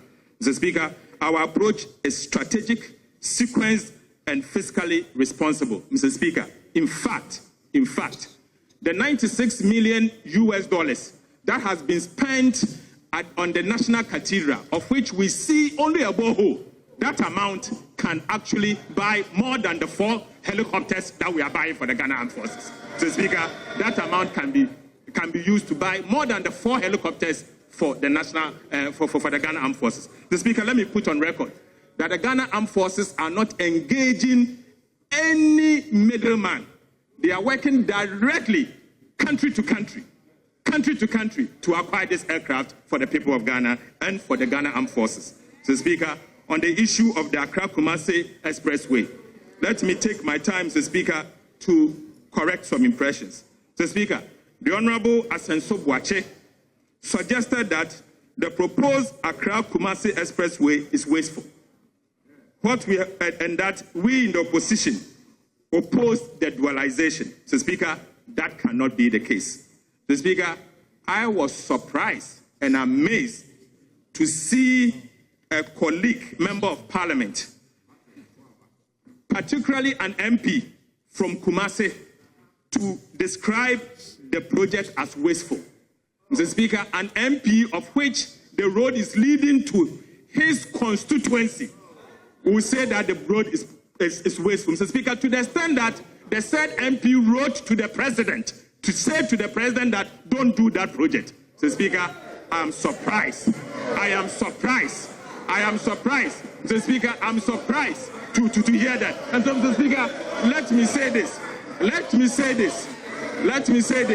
that this road from Accra to Kumasi is more than a road. It is opening up a country. So for an MP from that constituency to write and to say that the road is wasteful and we should not do it, and write to the president that the president should not do the project, Mr. Speaker, it's untenable. Right, Honorable Speaker. Yes. Honorable Minority Chief Whip. Speaker, I'm grateful for your indulgence.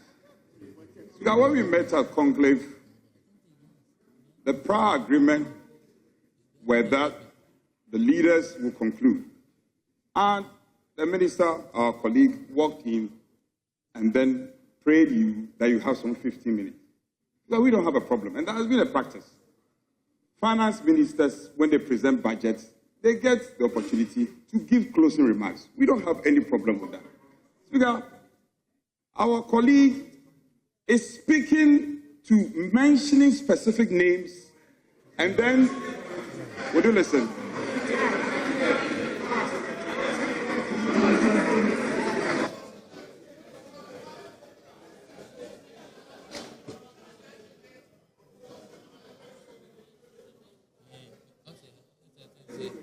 Speaker, if anybody on the majority side wishes to speak, get up and catch the other speaker. Speaker, it cannot be. The minister, we don't have a problem if he's giving closing remarks. He had begged for 15 minutes. Now he's mentioning specific members and attacking them. Now, Speaker, if it is the case, these colleagues are not in the chamber, and largely,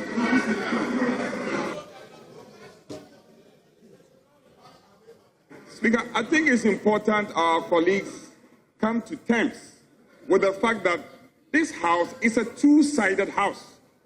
You have your side, we have our side. Now when I'm speaking, you don't want me, you are interrupting me. Why? Get up and catch the other speaker. You cannot interrupt me. If you want to speak, catch the other speaker. Honorable That is how Minority, decent discussions are had.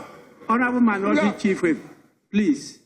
I allowed you because I thought you were going to raise a point of order. So far, you've not done that. Speaker, with respect. Yes, Speaker, with respect, if I may. Speaker, I didn't want to come under one constraint. You may not. You may not. Please, let the minister conclude. Let the minister conclude. Please, Minister. You should be concluding. You are attacking us. You won't get the opportunity to rebut. Right, Honorable Speaker. I began my submission by saying that this is a house of records and that it is important for me to correct some misimpressions created during the debate. So, Speaker, during the debate, throughout the debate, I made sure my deputy sat through the debate to listen, together with staff from the Ministry of Finance sitting at the gallery to take notes, so that, Mr. Speaker, I'll be able to respond and during the conclusion. So, Speaker, what I'm doing here is to correct the misimpressions and to put on record that these data, as being provided by my colleagues opposite, cannot be accurate. Mr. Speaker, on the issue relating to the Accra-Kumasi Expressway, Mr. Speaker, I wish the honorable colleague, a member of parliament who made that statement, is here in this house, so that I can challenge him that if he has not written to the president, Mr. Speaker, I want to put it to him, if I wish he's here, for him to say it, that if he has not written to President John Mahama, saying, Mr. Speaker, I'm not alleging, I want him to prove it. Mr. Speaker, I want him to first deny here so that I can provide you evidence. Mr. Speaker, he did not only stop there. He went on to describe the road leaving Accra to Kumasi, the first expressway of its kind, as wasteful. Mr. Speaker, it can't be wasteful. It cannot be wasteful. It is actually transformational. It is what will open this country up. Mr. Speaker, the Chinese says that if you want to get rich, build roads first. We will get rich and we'll build the roads that will connect this country properly. Right, Honorable Speaker, let me use this opportunity to also correct some misimpressions around the value for money office.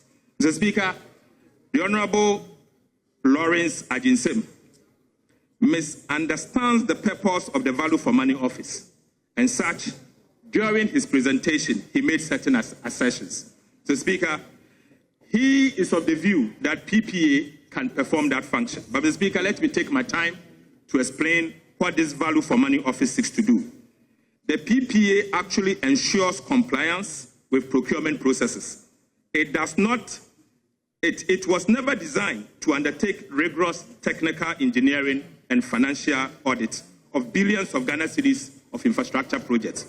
That is not the mandate of PPA. Mr. Speaker, Ghana needs both compliance and value for money. That is why the value for money office is not a duplication.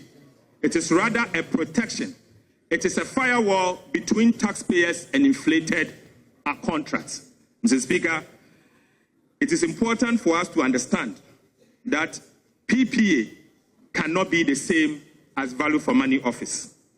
And why Ghana needs a value for money office, Mr. Speaker, I can simplify this in 6 bullet points only. Mr. Speaker, first, procurement compliance is not value for money.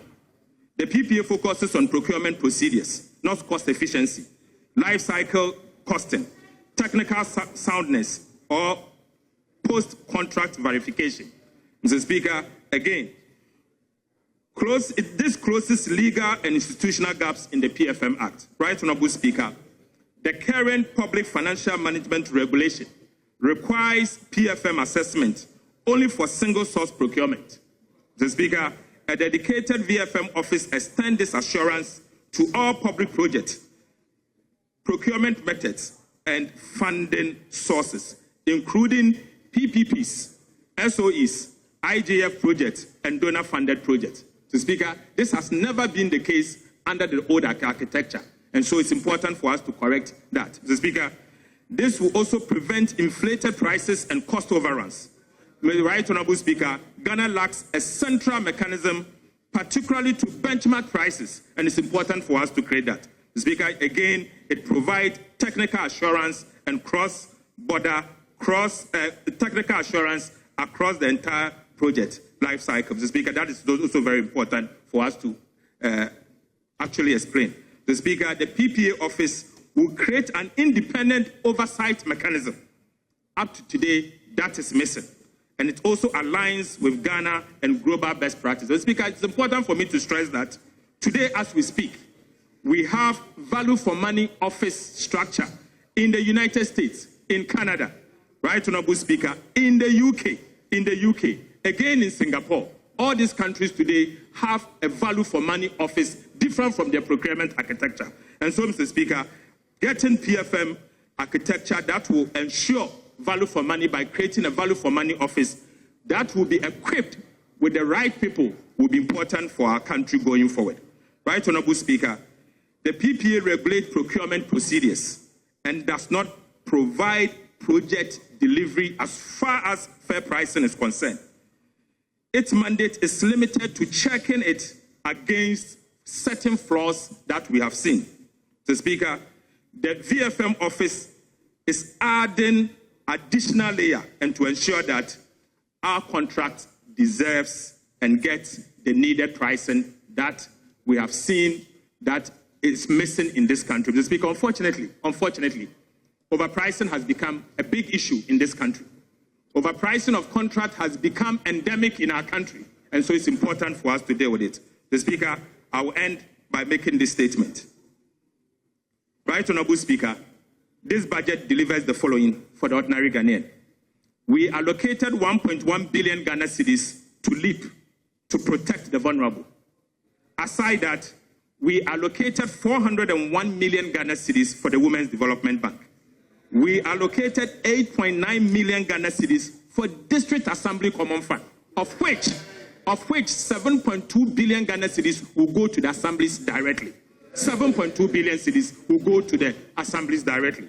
So, Speaker, we also allocated 500 million Ghana cedis to the district housing scheme.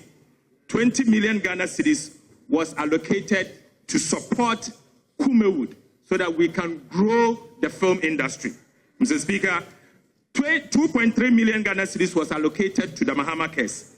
3 billion was allocated for textbooks, and 30 billion was allocated for the big push. Mr. Speaker, let me conclude by saying this. My colleague, the Honorable Afenyo-Markin, made this statement. The Honorable Afenyo-Markin made this statement that we should name one single social intervention that we have introduced since we came to office. Mr. Speaker, I don't know whether he's heard of the almighty no-fee stress. Mr. Speaker, that is a social intervention policy. Mr. Speaker, if you introduce free SHS and fail to find a sustainable sources of funding to the extent that the policy was collapsing when you were leaving office, and somebody comes in and creates a sustainable source of funding, who should have the credit? Mr. Speaker, President Mahama has created sustainable source of funding for free SHS. Aside, Mr. Speaker, we have created the Mahama Cares, the Ghana Medical Trust Fund. It is a social intervention policy. Mr. Speaker, that has been created by the NDC administration. Right, Honorable Speaker, let me say this. Ghana is on course. John Mahama is on course. And NDC is doing well and serving the people of Ghana with discipline. Mr. Speaker, we will do just that, and we'll do it for the people of Ghana. Mr. Speaker, I conclude.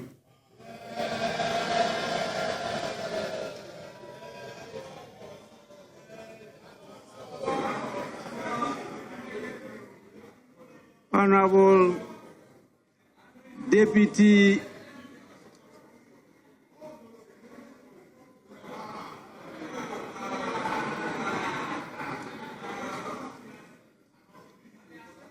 Honorable Deputy Minority Leader, the Minister has concluded. Thank you, Mr. Speaker. It's just a point of clarification. I heard the Minister for Finance indicating that Honorable Asenso was talking about the abandonment of the project which they proposed. But that is a clear misrepresentation. We was talking, yes, that is the truth. We were all here, and then we know of the letter. So I think it's mischievous, and we need to have clarity on this issue. We have it on record. That he was saying that there's an existing project which is almost completed. So we should complete. That was the suggestion. So, Mr. Speaker, for point of clarification, I think we should all be fair to each other. And the letter didn't even say that. Thank you very much. Well, Minister, I wanted to say something. Because you are reopening the debate. And I don't want it, but once you said it, the minister has the right to reply. Mr. Speaker, I have a copy of the letter with me. And so, Mr. Speaker, I want to send the letter to you. But, Mr. Speaker, I can read the details to you. Mr. Speaker, he said, His Excellency John Dramani Mahama, President of the Republic of Ghana. Mr. Speaker, first, it is on the letterhead of the Office of the Member of Parliament, Bantama Constituency, dated 4th August 2025. Dated 4th August 2025. He said, Dear Mr. President, appeal for reconsideration of the new Accra-Kumasi Expressway proposal. Mr. Speaker, appeal for reconsideration of the new Accra-Kumasi Expressway proposal. Mr. Speaker, I have the honor to convey my concern on the recent proposal by your administration to construct a completely new 6-lane expressway between Accra and Kumasi. Mr. Speaker, as someone who has served, he said that as someone who has served both as Minister of Roads and Highways and a Member of Parliament representing a constituency directly linked to the Accra-Kumasi corridor, I fully appreciate the strategic importance of this route to our national economy. But it remains the most critical arterial road in this country, Ghana, linking our two largest cities and serving as a vital economic lifeline. But however, Your Excellency, since John Ejekum Kufuor administration, significant progress has been made in dualizing the corridor. Over 100 kilometers of the 240 kilometers stretch has been completed, with an additional 46 kilometers currently under active construction, including strategic bypasses at Eyinem, Osino, Enyinase, and Konongo, as per the country's own records. Mr. Speaker, it went on to say that the fiscal progress on this bypass ranges from 58% to 100%, with only 94 kilometers left to be dualized.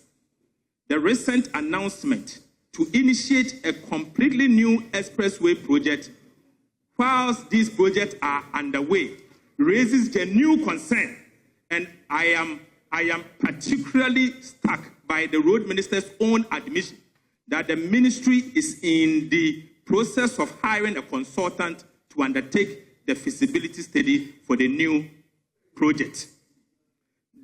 This suggests that there is no final design, no cost estimate, no secured funding for the proposed expressway. Yet, Your Excellency stated publicly that construction will begin next year and be completed before your term ends. A timeline less than 3 years. With my expertise and experience, I can say without any fear of contradiction that this timeline is not feasible. It went on to say the following: with the greatest of respect, Mr. President, such pronouncement made ahead of critical project milestones like feasibility, costing, environmental clearance, and financing risk undermining our credibility in infrastructure phasing and infrastructure planning and public investment management. Moreover, Article 35(7) of the 1992 Constitution enjoins government to continue development projects initiated by previous administration in the national interest. It went on saying that abandoning an ongoing project, one that is technically sound, economically justifiable, and already delivering results, contradicts this constitution directive and may set a bad precedent for wasteful governance. The Speaker, it went on to say that I am aware that the Minister for Roads and Highways has raised concerns about alleged cost overruns arising from project variations, which, while such claims deserve to be thoroughly investigated and, if necessary, addressed through appropriate corrective measures, they should not serve as justification. They should not serve as justification for abandoning the entire project. It went on to say that in the context of Ghana's current fiscal constraint and competing, I will share, I have not shared anything. It's here. I have it here. I'm reading. He said that, Mr. Speaker, no, let me read it. I'm reading, Mr. Speaker, he's not listening. Listen to me. I have it here. I'm sharing it with you. Mr. Speaker, let me read everything. Mr. Speaker, abandoning the entire project, variations and cost adjustments are common in major infrastructure works and can be managed within existing contractual and legal framework. Discontinuing a critical national project on the basis of unresolved variations not only undermines continuity, but also set a troubling precedent for future infrastructure development. Mr. Speaker, in the context of the Ghana's current fiscal constraint and competing infrastructure needs nationwide, I respectfully submit that it would be far more prudent to complete the existing dualization project than to commence a new, significant, more expensive one. Mr. Speaker, the resources, he went on to say that the resources needed for a fresh expressway could instead be channeled into completing the ongoing Accra-Kumasi dual carriageway and address other critical roads such as the Eastern Corridor, Coastal N1 Corridor, and Kumasi-Tamale Highway. He went on to say that, Your Excellency, my concern is born out of it's not born out of partisanship, but in the interest of continuity, prudence, and national development. I respectfully urge you to review the current course and provide leadership that consolidate, not disrupt, the modest gains we have made as a country. Please accept, Your Excellency, the assurance of my highest consideration. Mr. Speaker, clearly, Mr. Speaker, this is what he said. He said that the project should not be continued. This is what he said. So everybody knows what to say. Mr. Speaker, we all know what he said.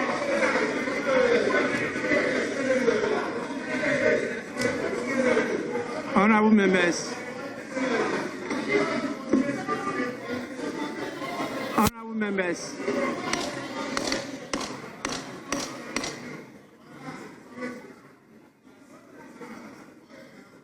members, at the time the honorable member referred to made his submissions, I was presiding. And exactly what the minister read is exactly what he submitted. No difference at all. And I'm sure if he had been here, he would have confirmed that. It's only you are looking at two different sides of the same coin. It's half empty, it's half full. That's all what is happening. If not, the same thing that he submitted here. Honorable members, we have now come to a successful end and conclusion of the commentary on the statement by the Honorable Minister for Finance on the budget and economic policy of government for the year ending 31st December 2026. We have other statements, but I'll be guided by leadership as to whether we will take the statements now or we call it a day. Now, yes, please.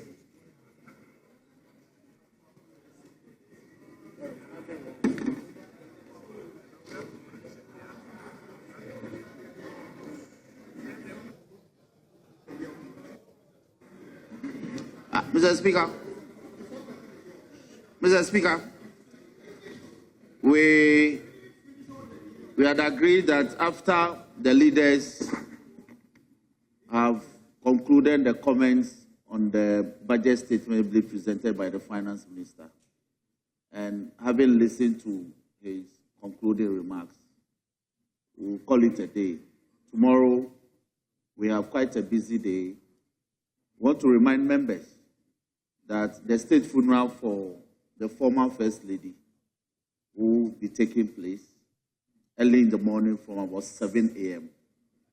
So we want to close today so that we can come back early tomorrow to participate in that. And then we can return to business at midday. Mr. Speaker, I humbly submit. The venue is at the Blackstar Square. That's the funeral. So we want to urge members that we all meet here, and then the bus will convey members to the Blackstar Square early in the morning. 7 a.m. Between 7 and 7:30, we need to be there. That's why we are closing early today. Mr. Speaker, I humbly submit. Yes, please.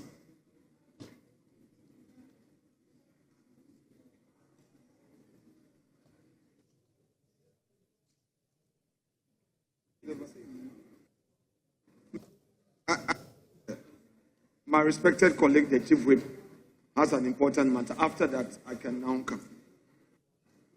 Speaker, the call by the Chief Whip for us to draw the curtains doesn't find favor with us. And the reasons are not far-fetched. Now, listen to me carefully.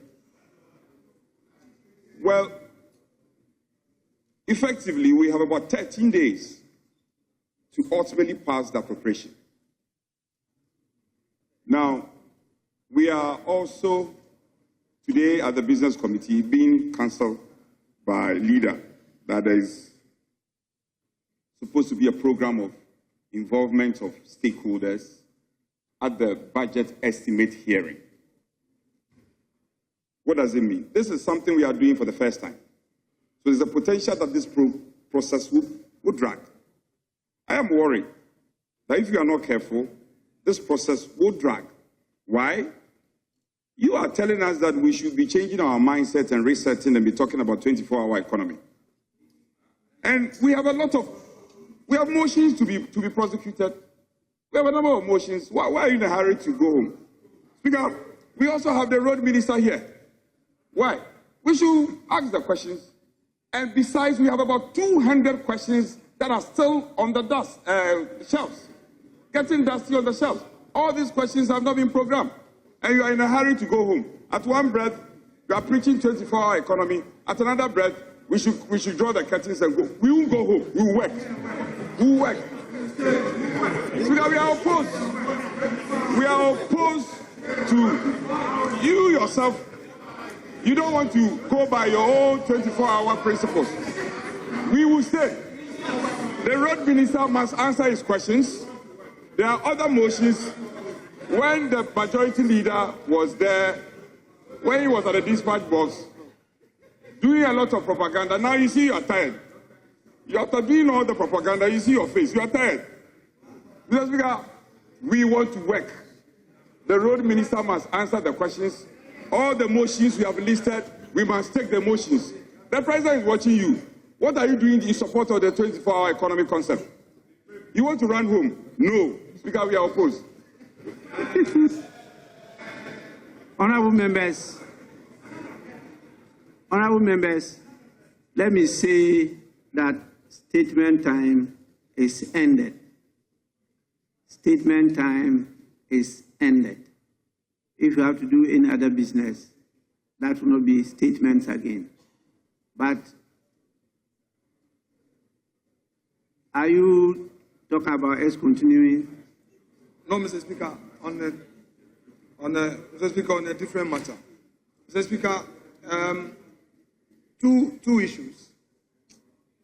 Issue number one, Mr. Speaker, I drew the attention of the finance minister to some substantial factual errors containing pages 74, 75, and 76. I pray that he would seek the leave of the House to amend the records of his budget. This is a public document.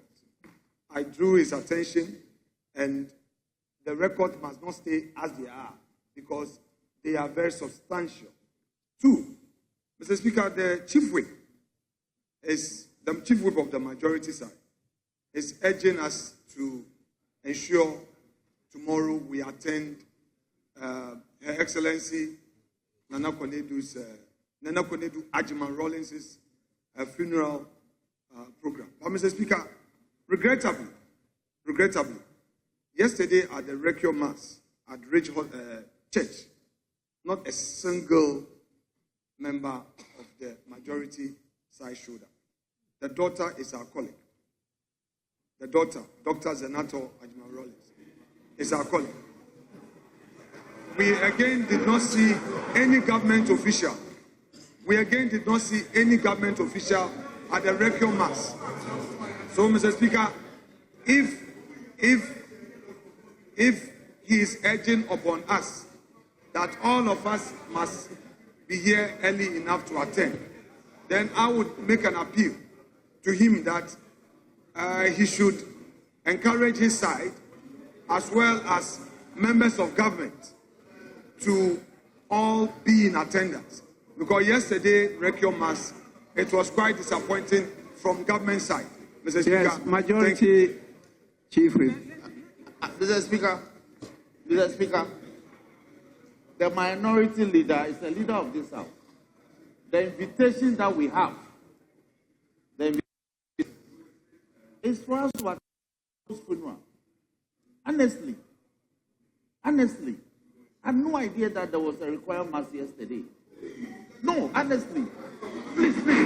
These are very serious matters. It's a state funeral. Please don't do that.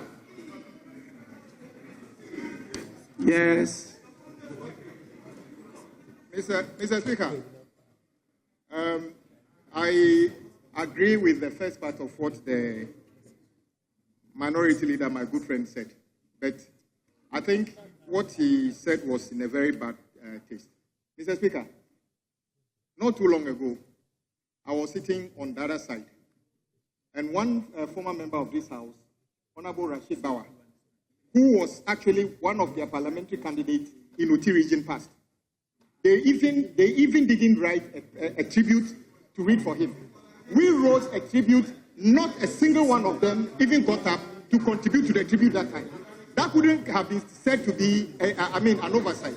So trying to score a political point out of this is neither here nor there. What we are saying is that the official program for the passing of the respected former First Lady is that we are having the funeral of the former First Lady. And we are urging everybody to have time to go there. What is the point of, those points you are making is neither here nor there.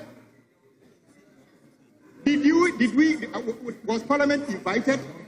So, Mr. Speaker, he can score his political points, but I can give a plethora of occasions where people from our side actually attended. Mr. Speaker. Yes. He can score his political points, but I can give a plethora of occasions where people from our side actually attended. Mr. Speaker. Yes, Majority Leader.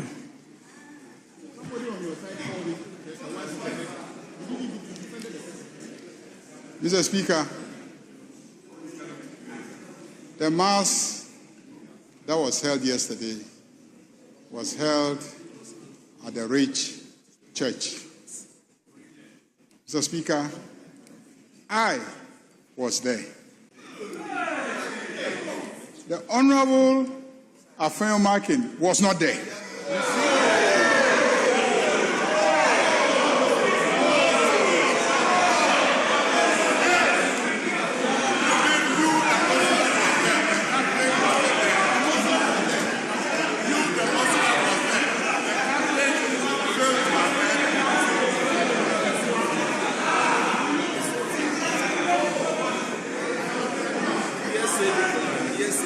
Mr.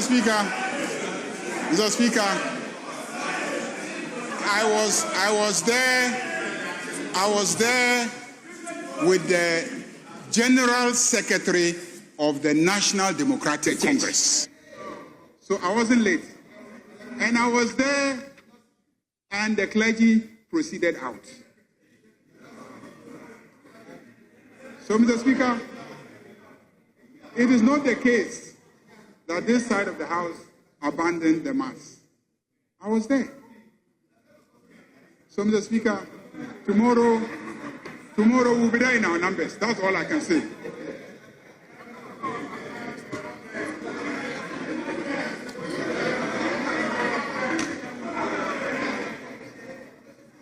Honorable members, please, we've all been invited to be part of the funeral service of the former First Lady, Her Excellency Nana Konadu Adjumani-Rawlings, tomorrow, Friday, 28th November 2025 at 7 a.m. And that is at the Independence Square. So we are urging all honorable members to take note and make it a point to attend. This is the time to bid our former First Lady, the mother of the Fourth Republic. Those of you who are very young and did not work with her, we know. Honorable member, yes, that is my duty now, to lecture you. There are a lot of things you don't know. And we learned them to let you not repeat the mistakes of the past. So we have to share that information with you. So when I start sharing the information, you say, lecture. You know, my ears are very sharp. I heard you. Please. She is not just the mother of our colleague, Honorable Zanato. She is the mother of the Fourth Republic. And it is through her courage, bravery, knowledge, prowess that has elevated the role of womanhood in this country to where we are today. There were earlier starters, but what she actually did, please, read. We cannot let her go in silence. We have to go in our numbers and to sound the battle. It's very, very important. So that you teach your young ones, your children, that when you are also not there, you will expect to be honored the way you honor her tomorrow. If you don't do that, many of you may go unnoticed and unheralded, and that is no good for the development of our nation. So please, let's don't once again trivialize this thing and people don't show up. I was aware, in fact, I was informed of the funeral service yesterday, but the reason why it was sent to where it took place is because the intention of the family was not to attract that crowd. We all know the rich church. And so they wanted it the way it happened. And many people might not have got that information. The official card that actually came talked about tomorrow's event. And so I don't think it's something that should have been raised on the floor for it once again to inject some bad blood into our body politics. Please, let's be careful about these things. With this, I think I'll try to acknowledge belatedly the presence of some visitors. We have students from the way it's written, Cha African Faith Basic School. That is Asunafo South constituency. They are led here by the assistant head teacher, Christopher Ajay Boateng, and there are 34 in number. 34 in number. Please, on your behalf, I warmly welcome them to the House. And I'm sure you've seen and heard their members speak. And I'm sure they have learned a few things which they will share at home. So please, we thank you for coming.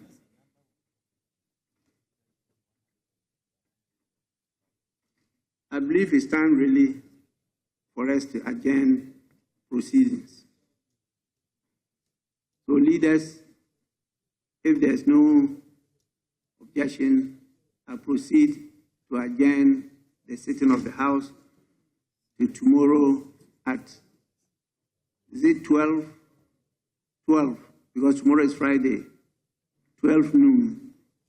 Honorable members, sitting is accordingly adjourned.